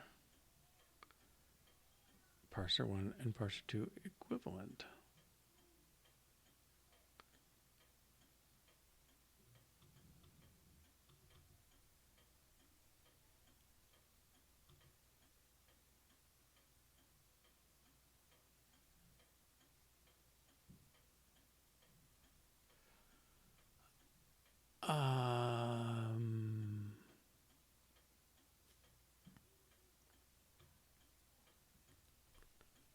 Is that like this?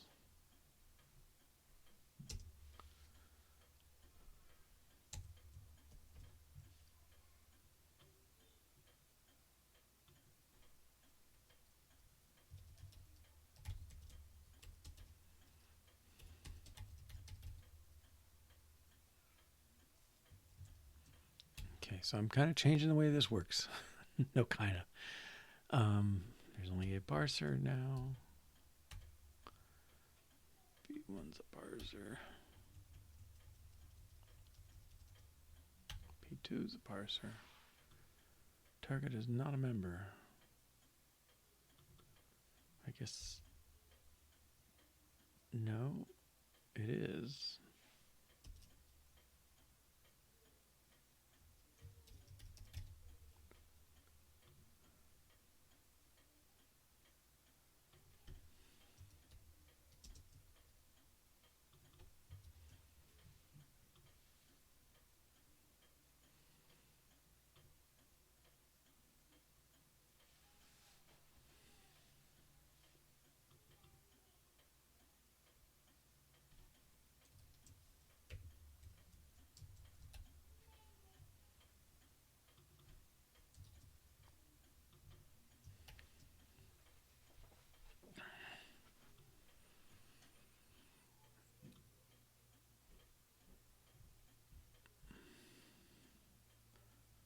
We don't need the question mark.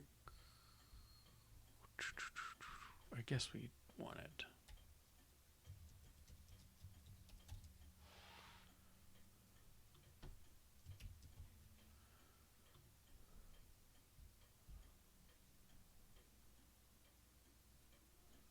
Return.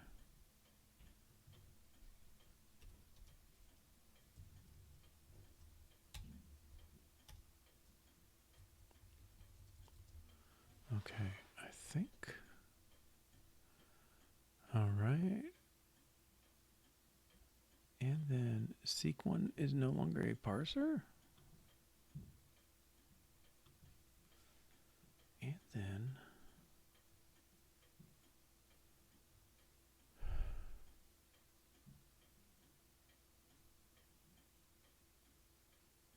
I think I lost a pollen parser here somewhere.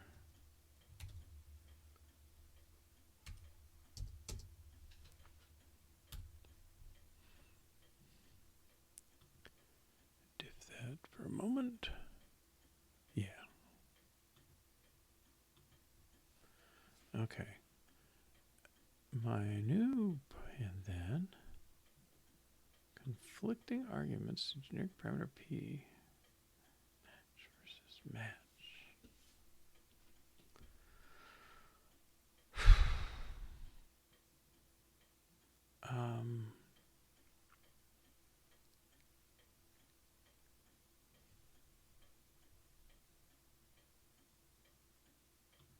Seq1, yeah, so Seq1 is now an array matching thing, and then match.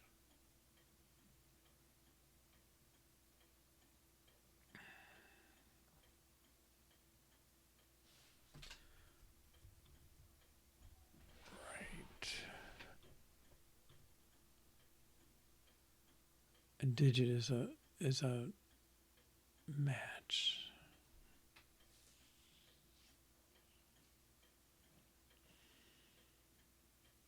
The types of parsers are different. The first one returns an array of stuff. The second one returns just stuff. Let's find our digit parser. Right, here's match of parser. His type is string. Okay, so we said they would have the same result types, and they don't. Now,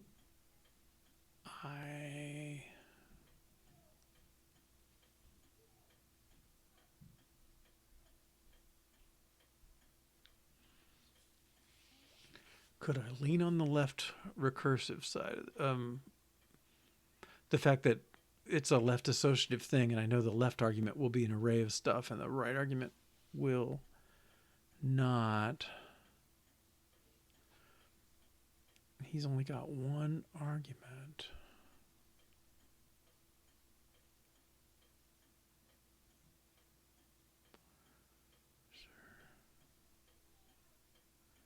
See, I wonder if I'd be better off if this were generic in parser.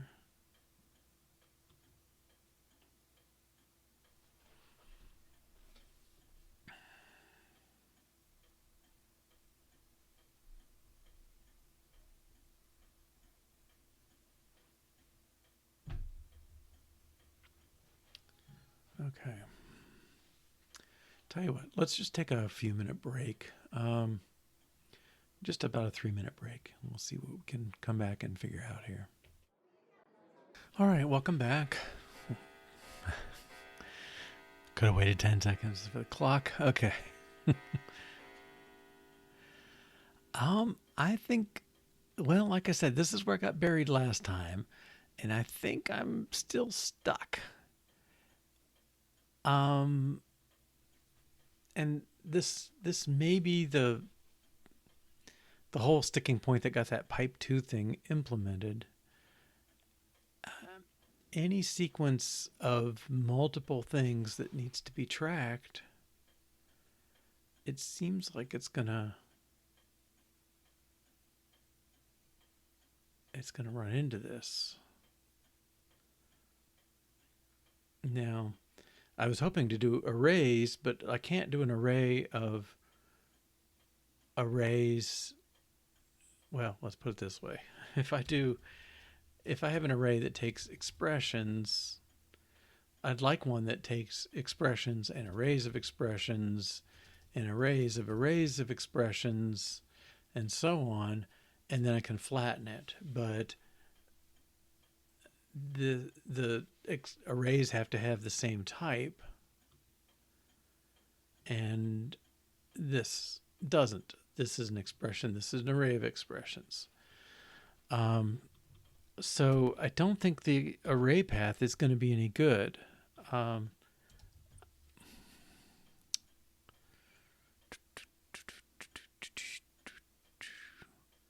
Now, do I ever need, I guess it's down to this again. Like, do I need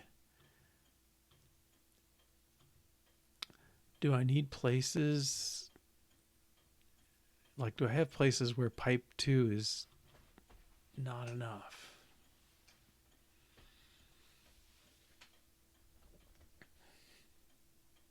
So pipe 2, I mean, it translates it. It becomes a parser, right? Again, it takes 2 parsers and a function, and it feeds this one, then this one, pipe it to the function. That seems okay-ish. Like maybe the function can do. Yeah, so it's got a string. Right. So the function is,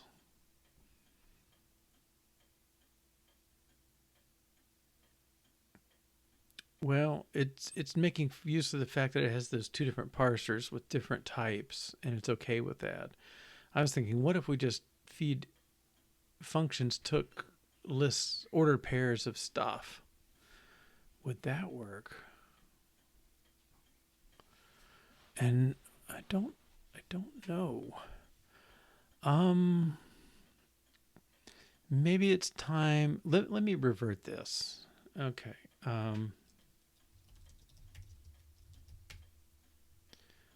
Okay, so we're back here. Yeah, we got our old 2-parser thing. Now, if I say they're both the same type, they aren't really, because one's a pair and one's a single. So,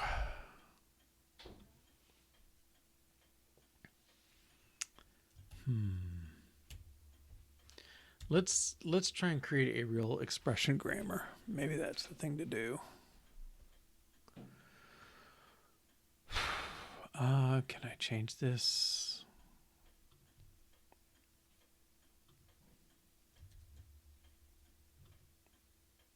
Oh, you don't let me rename. Oh, okay. Let's comment this out and this. Actually, I don't think this case is super interesting anymore. I'm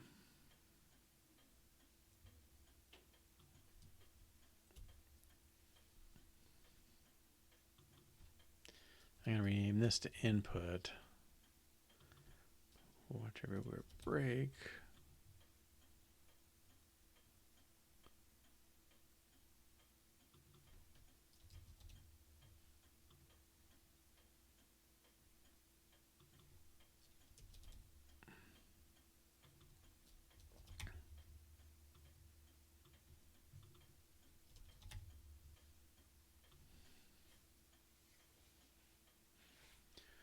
Okay. All right. So a grammar for expressions. Well, we can say expression goes to term plus term. And term goes to factor times factor. And factor goes to digit or parenthesized expression. I suppose I should put quotes on these.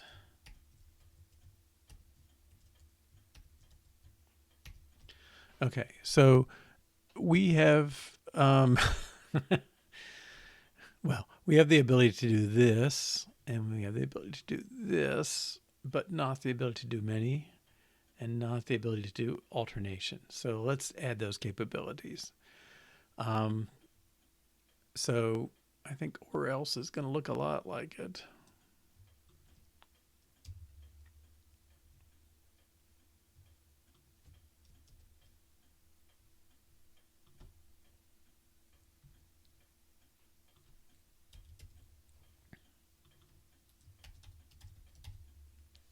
Or else is going to take a parser, and these are going to have to be the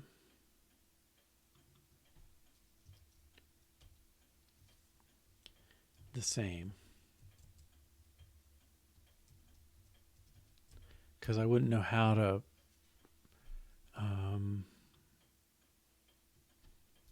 do it otherwise. Target.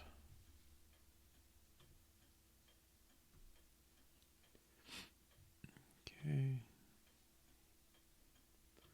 Conform to P.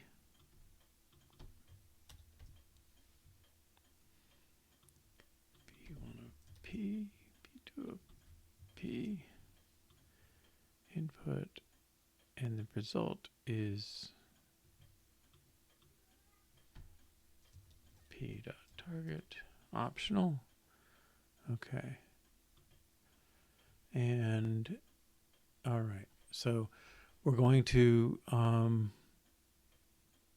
if target does not equal nil, then we're going to return it. So we're going to take the first match. Is that the best way to do this?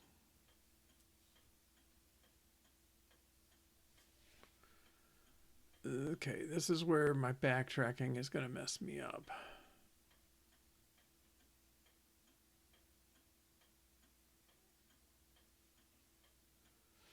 Okay. If target 1 is not nil, meaning it succeeded, well, then let's do pause 1. Okay. Otherwise, we're going to try target 2.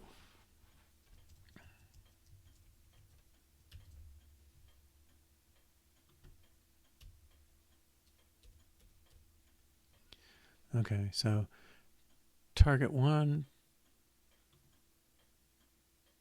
target 1, return target 2, and pause. Okay, so we try target 1. If that succeeds, then we return it. Otherwise, we try target 2, starting at pause. Okay, because we're trying alternatives from the same position. If that's not nil, then we return that. Okay, otherwise we return nil. All right, I think that's okay. And then we'll make an argument for this.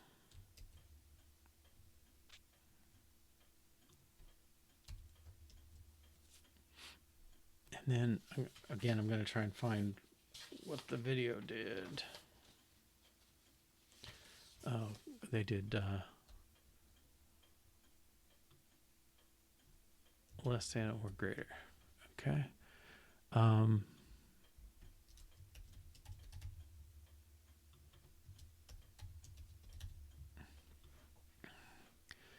P of parser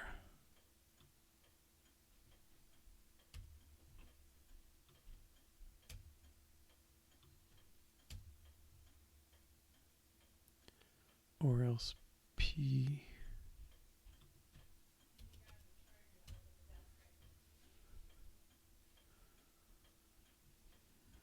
what's the matter? Matching operator declaration.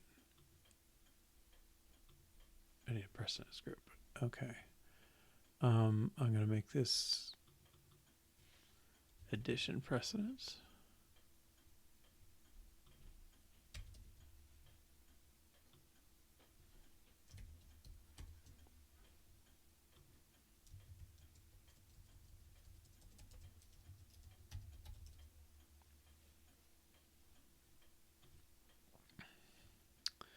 Okay. So if I say digit or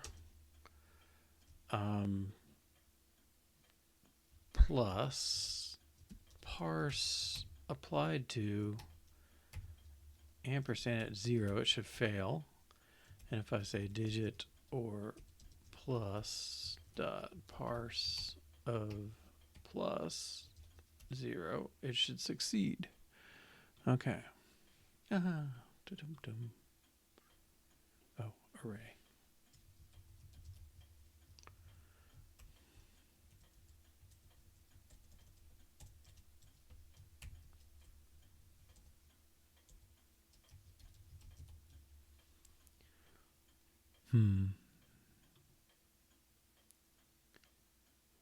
Okay. This fails. This succeeds. Okay, and just for let's do one that's a digit.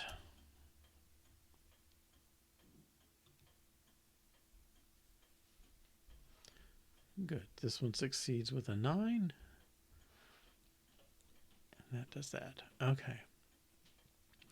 Back to our grammar. Okay, so now we have this case covered, but we don't have the many parser covered. Okay.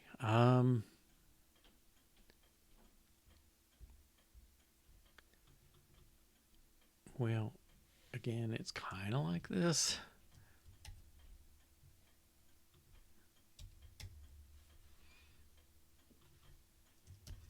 Okay, many takes a parser and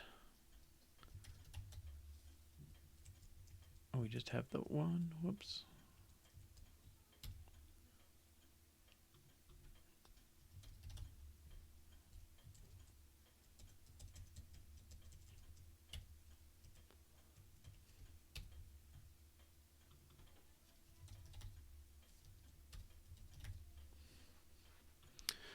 Okay. Now,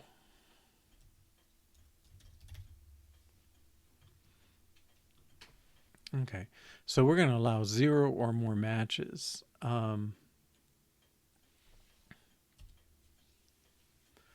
What is the type?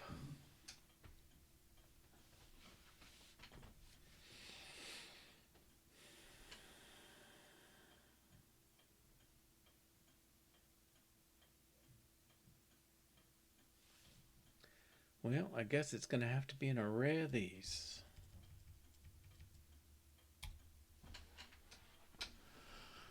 Okay.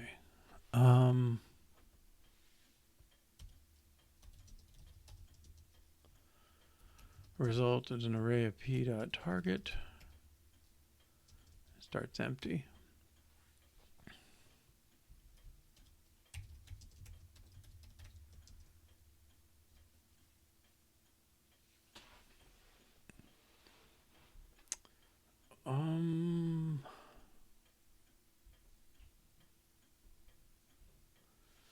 Well, we have to do something.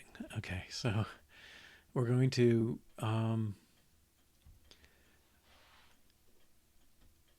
try and match it.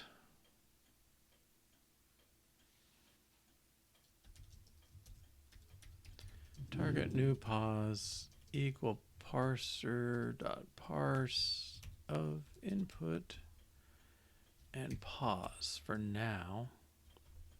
Well, let's do it this way. Let new pause equal pause.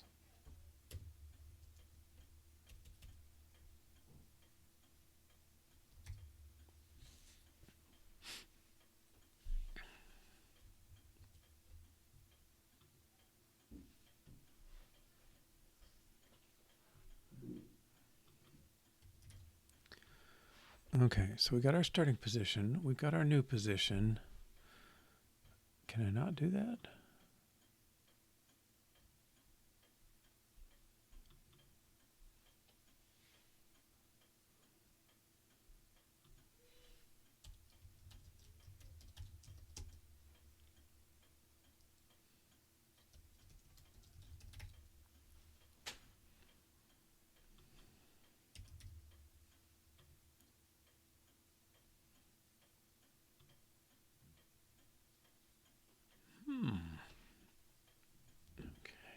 Okay. All right. Somehow.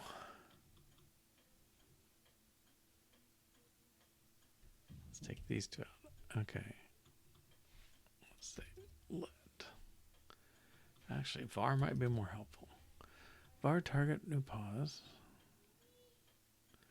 Okay, so if we try and run the parser once, if target is not nil,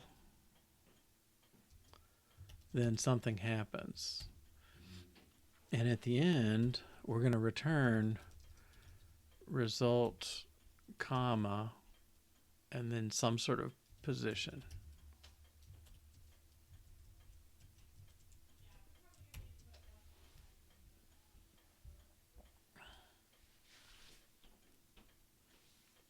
Okay, so I don't think we'll need this stuff.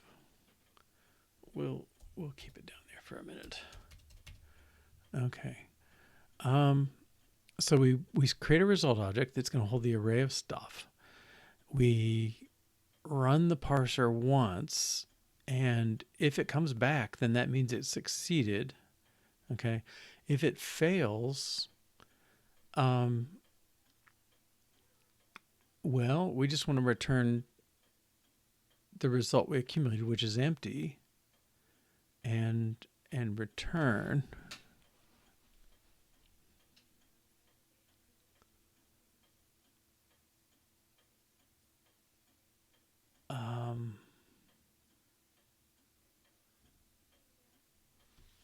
now this is where I messed up.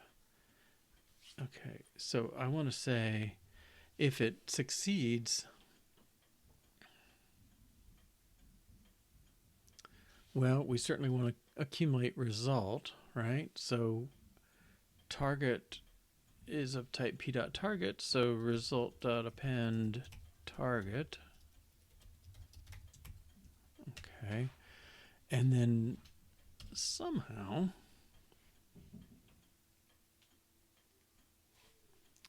let's check target's type. Oh, target bang. Oops. It's not nil, so we know this is safe.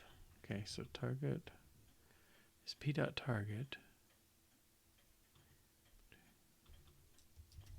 I do that so many times. Okay, so we accumulate the result. Now we got to start matching the next one. Okay, so target new pause equals parser.parse input starting at new pause. Can I do that? I think so. Okay, so we match the one, we move forward to wherever it said we should start next, and we keep going. Okay, and I think all this junk goes away.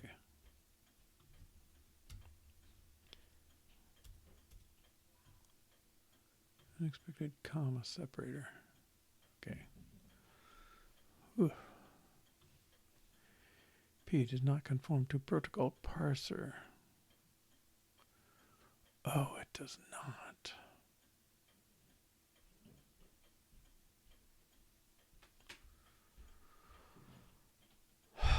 Because it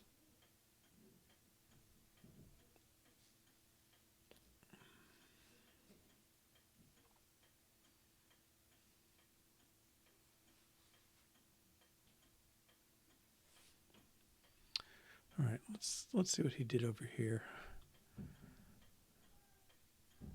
Many t parser equals t target. Parse equals target.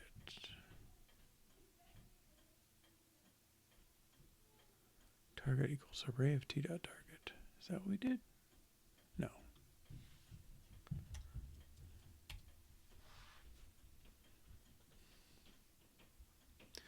Okay.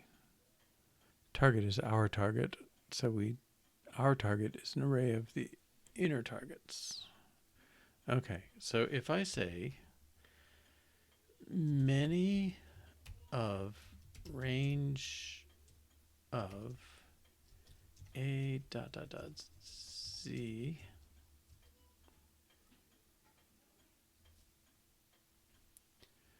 what do we call it? Match.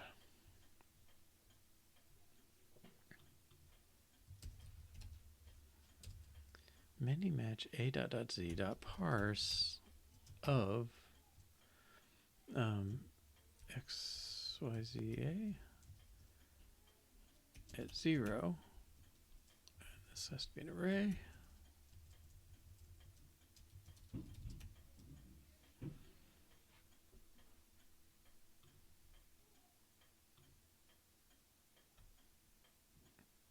I'm expecting to get x, y, z, a back as an array of 4 items, and index is 4.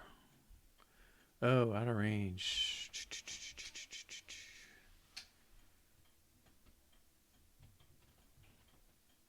Yeah.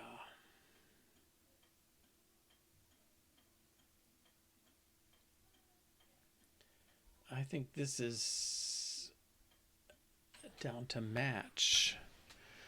If range contains input position, okay. We didn't check the case at the end of a string, okay. If position is greater than or equal to input.count, then we got to return nil.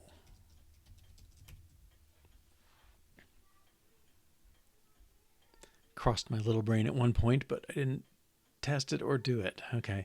So if it equals count, if we pass in an array of 0 and it equals 0, then it's too big. If we pass in 1 and it equals 1, we should access array sub 0, but not array sub 1. So I'm going to say I think that's okay. And let's run again. XYZA, 4 items. Okay. Cool. All right. So now I think we have the wherewithal to make our parser like this. Okay.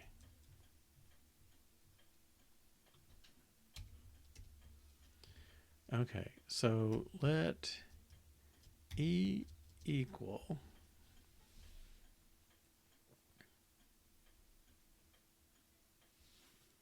I guess I'll just do lowercase e equals t. Well, we've got to start at the bottom. Oh, no, we're going to have this late bind problem. Okay, let's ignore this piece for now.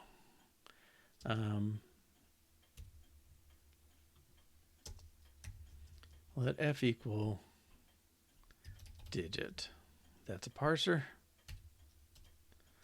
Let t equal f followed by many of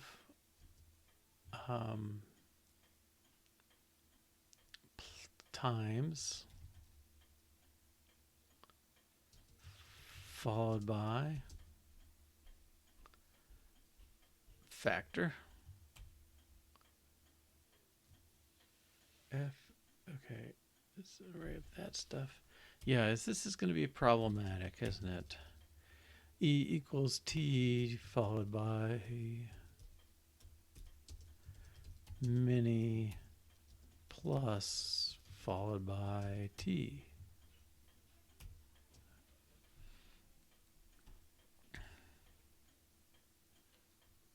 Can I make these assignments? It seems like it's going to screw things up already. No, it's okay. All right. So let's do e.parse. And then where's input?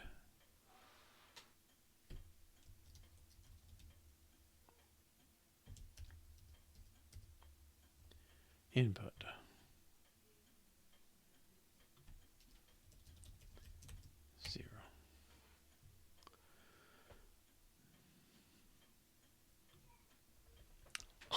Okay. Let's see what we got here.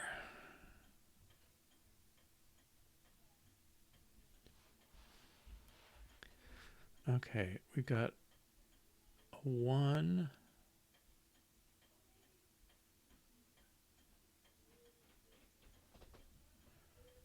A 1 with an empty array followed by a plus. Okay. Try and look at it over here.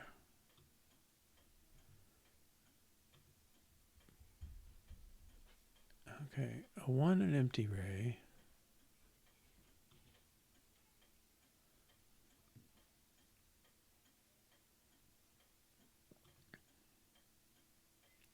A plus containing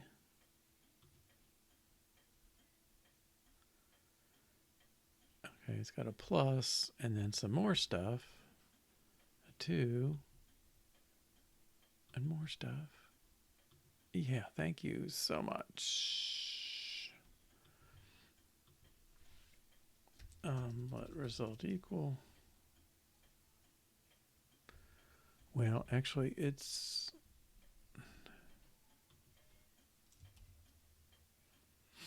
how about x1, x2 equals that.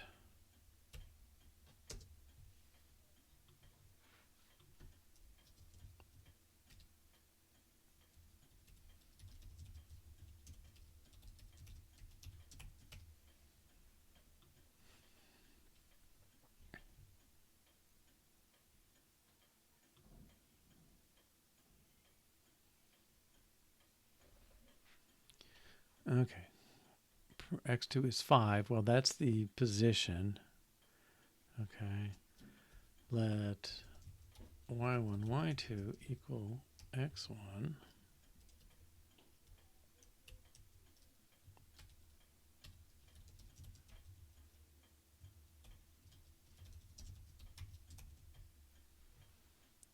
I probably could just say y1 here.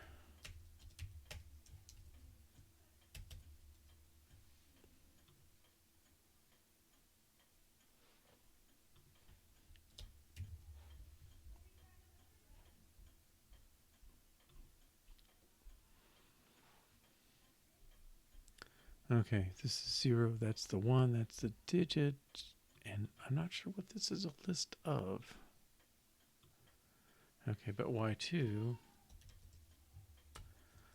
z1, z2 equal y2 bang.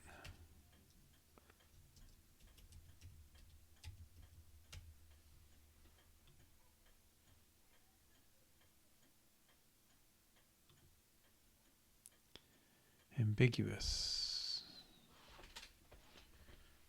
I don't know if we can get enough out of this. Well, one thing we can see is the plus has got higher precedence than the times. Okay, we can see that times is the inner expression. But the other thing we can see is this is a mess from a nesting point of view. And that's okay. We'll straighten it out. All right. So I think where that leaves me is we've implemented this, and we did a version of many. Okay.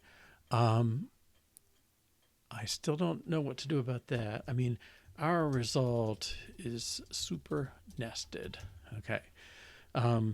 We also need that bind idea that lets it late binding of recursive calls. And we also would like this pipe idea. So I think if we can, tomorrow we'll start out and try to replicate like his SX, for example, where he builds up that expression into a real expression object. If you remember way back at the start of the day, we defined one. All right, so we can make a couple functions that build these things, like he had make leaf and make something else. We can do the equivalent here and call the pipeline with those things and hopefully compress our crazy nested expressions into these kind of expressions and it formed as a proper tree. So that's my hope for the next step. And we'll pick up there tomorrow. So that's tomorrow, Tuesday, 10 a.m. Eastern to 12:30 p.m. or 3 to 5:30 p.m. UTC. And thanks for joining me. It's definitely a little fast and loose compared to the usual, but I think we're making progress. And at some point, I'll transfer this from the playground into the real code and we can work with it from there. All right. Have a good evening. Bye-bye.